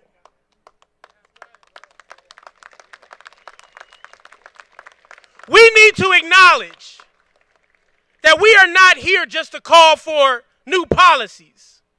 We are here to call for a healing to the soul of America that has been sick for far too long. We're here to acknowledge that our collective psyche is not well. We all have been traumatized by violence. We point to a shooter and say he needs mental health services. But guess what? We need mental health services. We as a nation must scale up mental health and trauma healing so every human being in the United States of America has access to a therapist, to a healer, to public health services, and do not have to pay for it. We need a new social contract. One that invests our tax dollars in healing and peace rather than trauma and violence. And I got good news for you.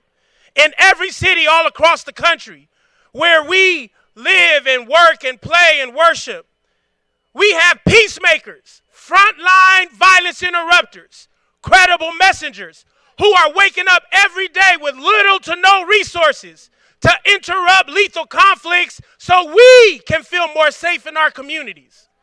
How many know we need to pay these loved ones a livable wage and make sure they have access to health care, just like we do police officers and firefighters in every city in America?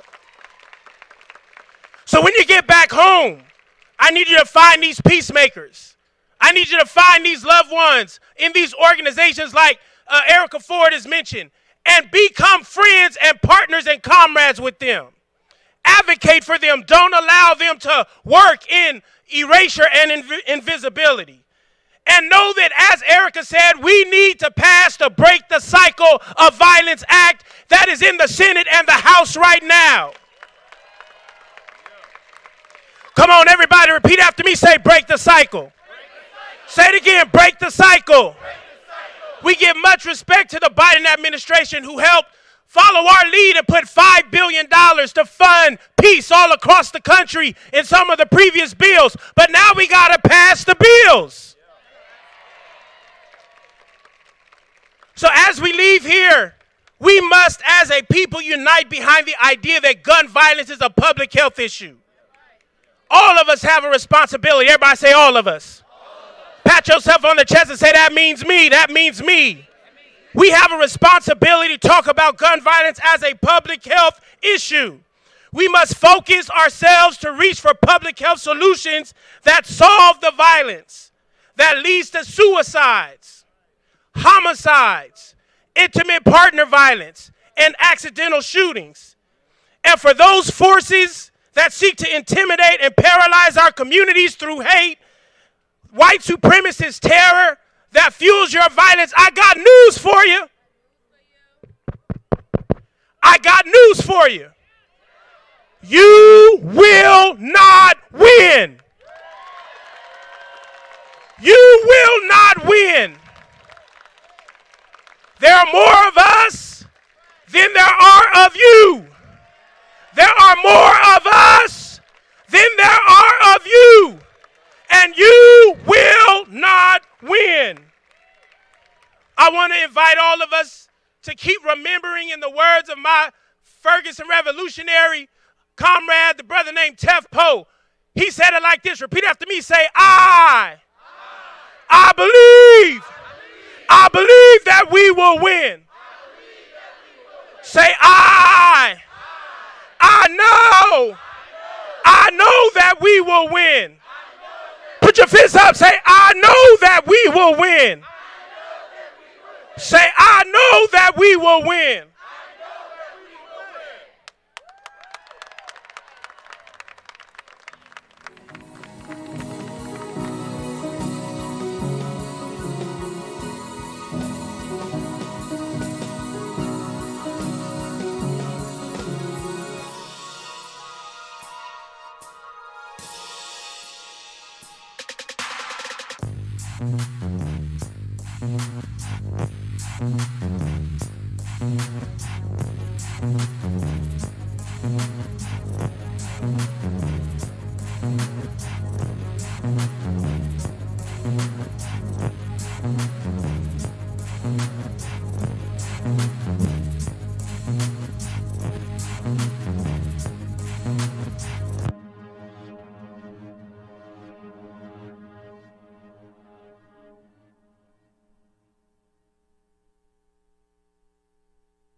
Please welcome to the stage Yolanda King, granddaughter of Martin Luther King Jr. and Coretta Scott King, joined by Jacqueline Corin, co-founder of March for Our Lives and survivor of the Marjorie Stoneman Douglas High School.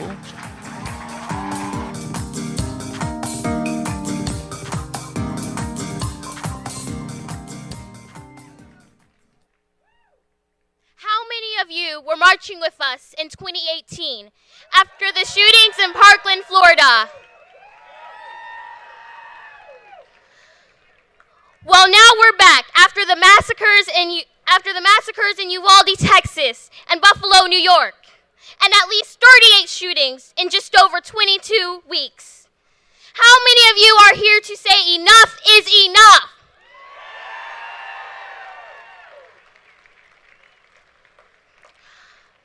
Many of us have been wearing our marching shoes for years. But today we're telling Congress, we're telling the gun lobby, and we're telling the world, this time is different.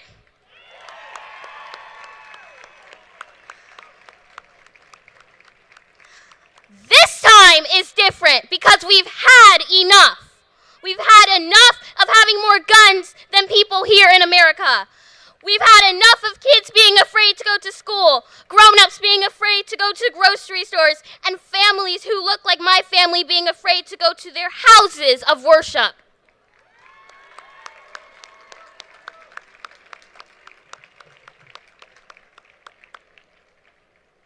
This time is different because this isn't about politics. It's about morality. Not right and left, but right and wrong. And that doesn't just mean thoughts and prayers. That means courage and action.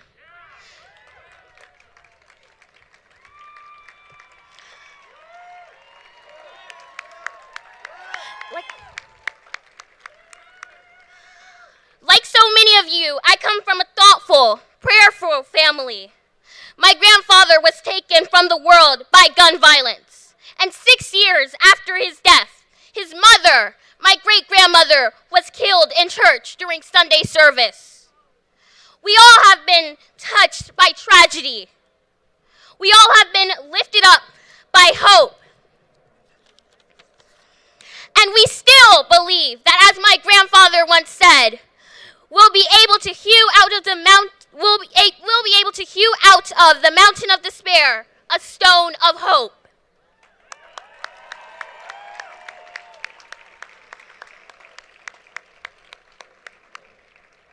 And this time is different because it isn't only about kids. It's about all of us.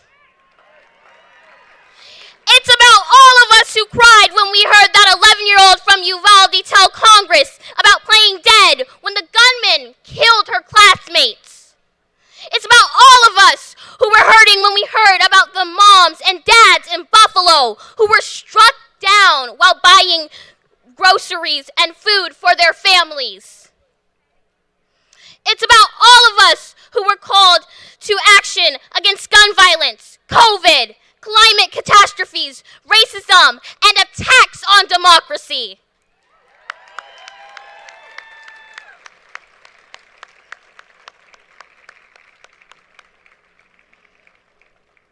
Are you ready, young and old and in between, to be the generations that make ourselves heard from ballots, not bullets?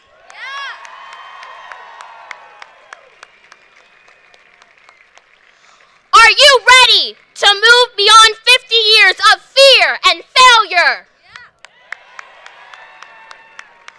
Are you ready to forward to what our parents and grandparents called the beloved community? Together, we can carve that stone of love and hope out of that mountain of death and despair. Together, we can build a gun-free world for all people. My generation is with you for as long as it takes. So, with this being said, are you with us? Come on, I know you can scream louder. Are you with us?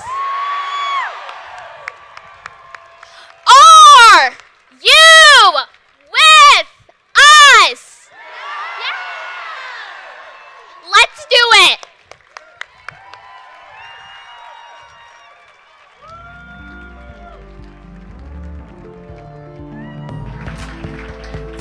Please welcome to the stage Becky Pringle, President of the National Education Association, joined by teachers, students, and parents.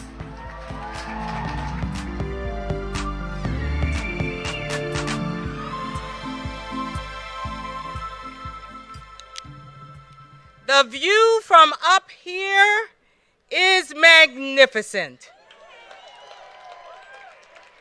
We are joined by educators and students who have come together with you to lift up our voices. I have my sister Randy Weingarten right here beside me, and I just want to say that I am so thankful for the students and parents and educators who are standing with us, who have survived and who are still mourning the loss of so many and so much. But they are pushing through that pain toward their purpose. in hopes of never letting this happen again. That this time, we will finally take action in this country. 23 years ago, I was faced with the same question teachers all over this country were faced with 2 weeks ago when 19 children and 2 teachers were gunned down by an assault weapon. They said to me, Mrs. Pringle, am I safe? Will that happen here? I said, oh baby, this country will never let that happen again. And then Virginia Tech and Sandy Hook and Marjorie Stoneman Douglas and now Robb Elementary. So many schools and churches and synagogues and mosques and nightclubs and grocery stores and streets of this country have experienced gun violence. The difference in 23 years is that educators today can honestly say this won't happen unless we continue to stand strong and stand up. Will we stand up? We know that our students should be going to schools where they feel affirmed and safe and loved. We will not let this happen again.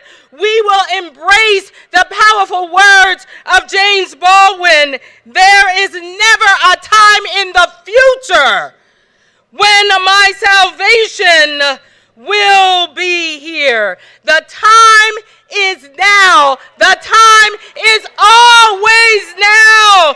The time is now to stand up for our students. The time is now to hold our legislators accountable. The time is now to tell them if they don't do their jobs, we're coming for their jobs come November.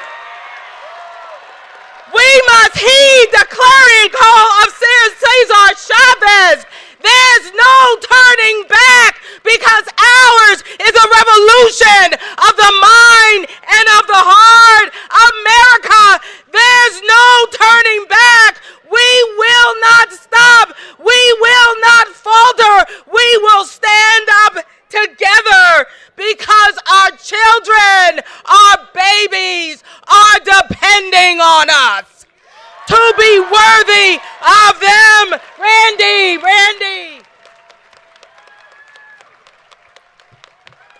Wait, Becky.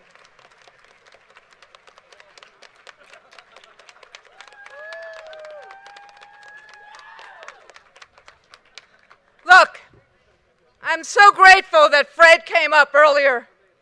We know that there's so much anxiety, but we are on the front line of freedom and of safety and of getting to the end of the scourge of gun violence.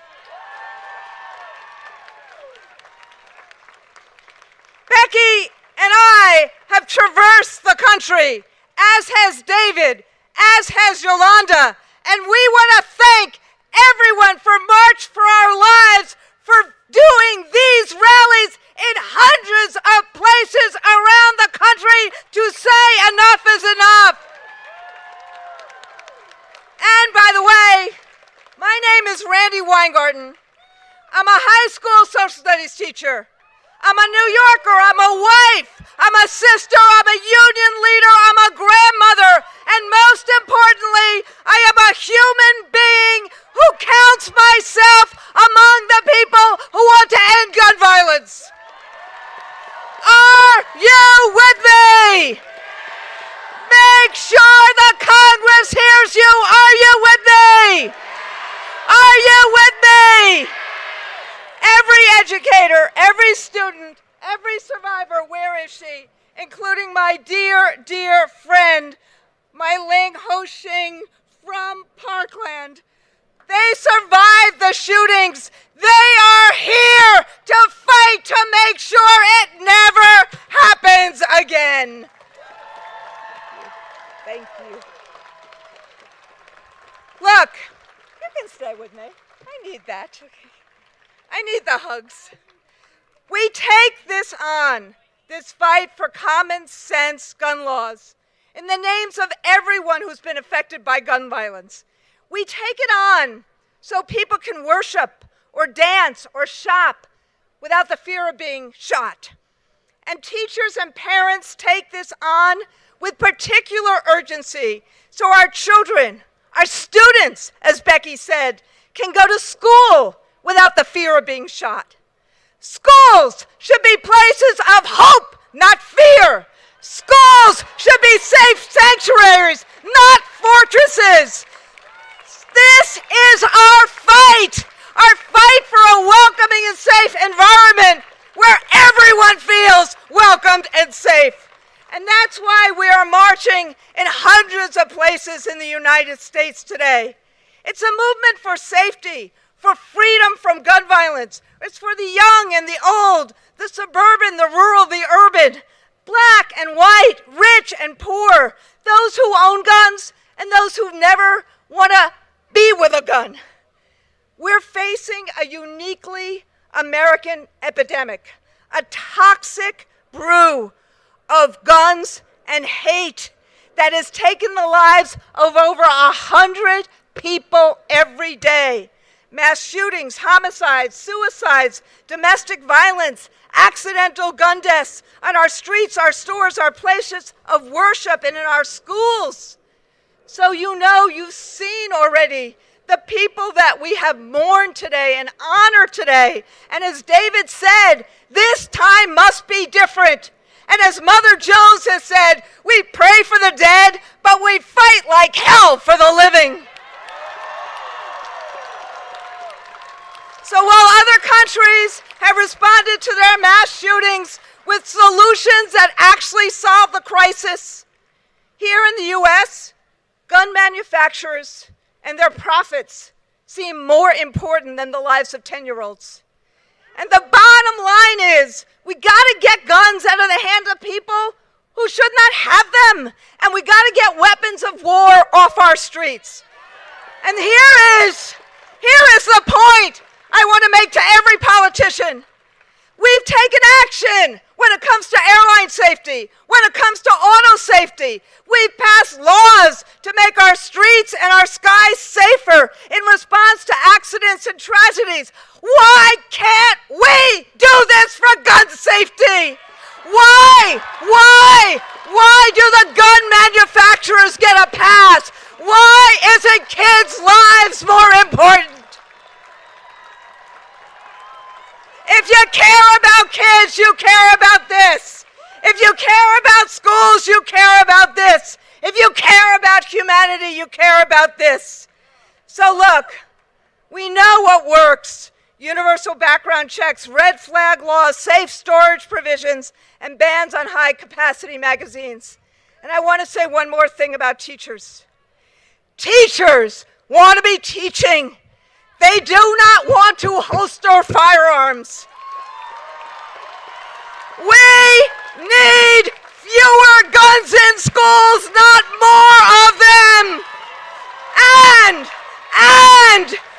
And as we head back to school this fall, please arm us with resources, with books, with school counselors, not with bulletproof vests. Ironically, the same folks who say we should carry a gun in a classroom are the ones that are saying that don't trust us to pick up the appropriate books and curriculum for our nation's kids. So, I ask these politicians this: if we have the judgment to shoot a bad guy, why don't we have the judgment to plan our lessons? Let us teach. Trust us to help our students achieve their dreams and give us the time and the tools and the resources to do it. So enough is enough. Enough is enough. Enough is enough. Enough is enough. Not one more student. Not one more educator. Not one more community should be ravaged by the horror of gun violence. Thank you.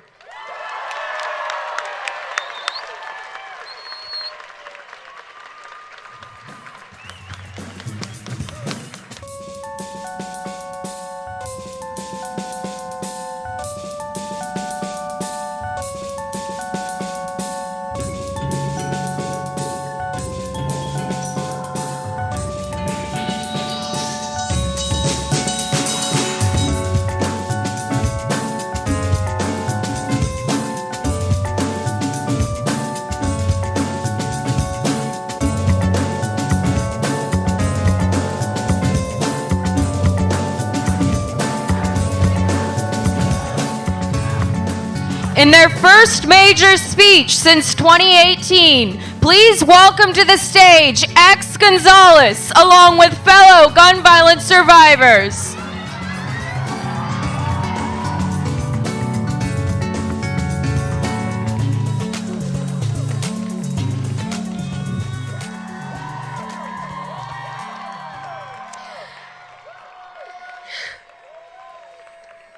Hi, everybody.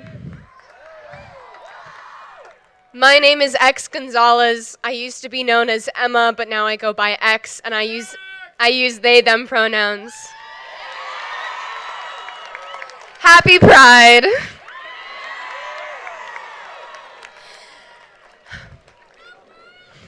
I'm not a girl. That's the point. We are the survivors of gun violence. From Columbine, Sandy Hook, Buffalo, Uvalde, Oxford, Michigan, Parkland, Florida, DC, Chicago, and everywhere across this country. What I say here today is mostly directed at Congress. I've spent these past 4 years doing my best to keep my rage in check, to keep my profanity at a minimum so that everyone can understand and appreciate the arguments that I'm trying to make, but I have reached my fucking limits! I am not going to hold myself back anymore for the sake of somebody else's fragile ego. If you can't hear what I'm saying through the anger that I only have because of your inaction, that's a you problem. We are being murdered. Cursing will not rob us of our innocence. You say that you will bend over backwards to protect children in schools, but pour money into the gun industry and give firearms to our teachers and staff members instead of giving them the money for pencils and paper. You say that you want to protect children, but as soon as it's about Black lives, you're all for tear gassing protesting children in the streets and ignoring the people who drive their cars into crowds of us. You say that queer and trans identities are immoral for children, but somehow conversations about what to do when a white supremacist terrorist inevitably tries to kill us are moral. You say that children are the future and you never fucking listen to what we say once we're old enough to disagree with you, you decaying degenerates. You really want to protect children? Pass some fucking gun laws! This is not an issue of mass shootings and schools. This is a problem everywhere in this country. Believing that school shootings are the only form of gun violence that needs to be eradicated is rooted in racism and classism. Putting police in schools will only protect children. Putting police in schools to protect children only swells the school-to-prison pipeline, which mainly affects Black and brown children, and fully ignores the dangers of gun violence outside of school. How many ways can we say it? Gun violence does not discriminate. It happens everywhere and all the time. It has been happening everywhere all the time because you, Congress, have done nothing to prevent it. You have decided that gun violence is a fact of life, a natural disaster on par with tornadoes, hurricanes, and wildfires. We don't fucking buy it. This does not have to happen. We have watched other countries enact quick change in the face of gun violence over the decades. And you know something? It worked. We watched it work. It's not that difficult. If you are a congressperson who thinks that we cannot pass gun laws in this country because it's against the Constitution and America is a place for freedom, I bet you inject disinfectant. I was trying not to curse at the time I wrote this, and I changed some swear words for insults. We are living in a country with a backsliding and flawed democracy. And while you think that this is the Founding Fathers' dream come true, you've actually aided and abetted an ever-growing American nightmare that plagues everyone currently alive. Our government can't keep its hands off women's bodies. The poor and homeless are systematically rejected from the society as the rich get unbelievably richer. Refugees are subject to racist attacks, and white supremacist terrorist insurrection almost killed a lot of you in office currently. Did you fucking forget that? If any of this had happened in another country, you would have used it as an excuse to colonize and drop bombs. But when it happens here, you replicate it and maintain. You think we don't see that? You want to be helpful? You want to make this world a better place, Congress? There's one thing that you in office can take away from this speech. It's pass the fucking gun laws! How can we convince you that this is vital for our collective survival? Do you honestly think things are okay like this? Do you honestly think this is a good place to live? You might be wondering, X, I haven't heard from you much these past 4 years. What have you been doing? Why aren't you on Twitter? I've seen your colleagues around. The answer is very simple. If you don't have anything nice to say, don't say it. Everything that I have said now is stuff that I've said before. I didn't want to add anything same old to the conversation when nothing has changed. I'm not going to clutter the timeline with my unhinged ravings. My PTSD has me feeling suicidal thoughts that I've managed to very positively turn towards anger instead, and that's what I'm doing here today.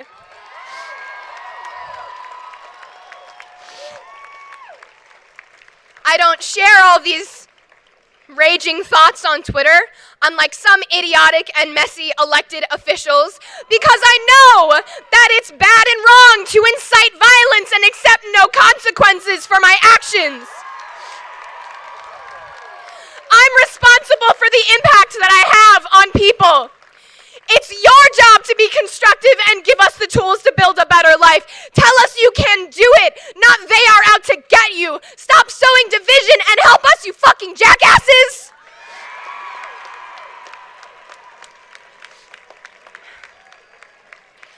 Thanks to us, we've already got your biggest obstacle to passing gun laws out of the way, the NRA. They're not what they once were. Thanks to us, the NRA, which was an organization that was very publicly holding you hostage with terrorist threats and embarrassing propaganda, no longer has the hold on you that it used to, Congress. You could have made some real change in the past 4 years and shown them who's boss. Take the checks that they wrote you and not cash them. But that's just me. I see people suffering and try to help. I see problems with relatively simple solutions and try to fix them. Again, that's just me. It's kind of embarrassing, though, to be this adamant that there is no problem and there is no reason to pass gun laws. We saw you cash those checks. We know that you know gun violence is an issue. We brought the topic to you with international attention and resources 4 years ago. We as children did the heavy lifting for you.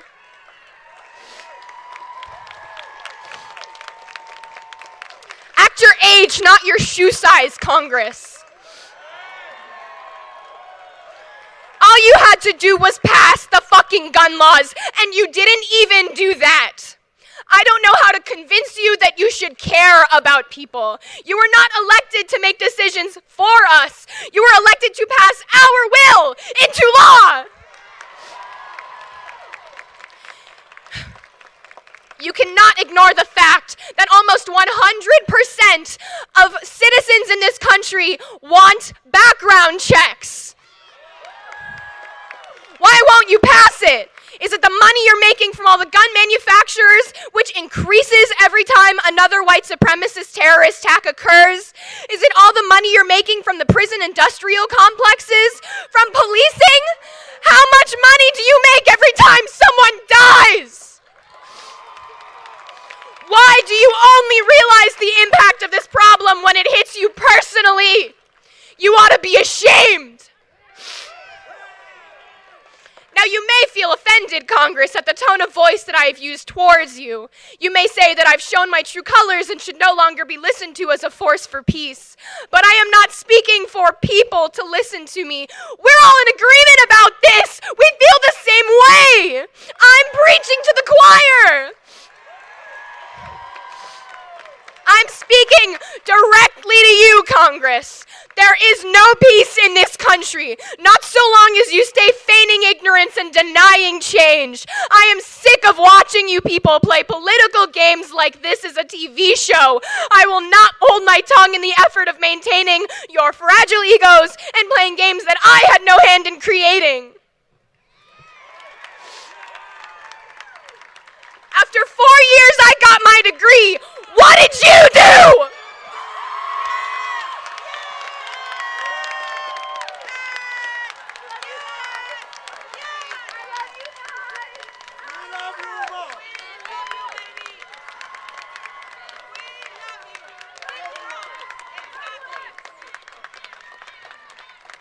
Thank you, everybody.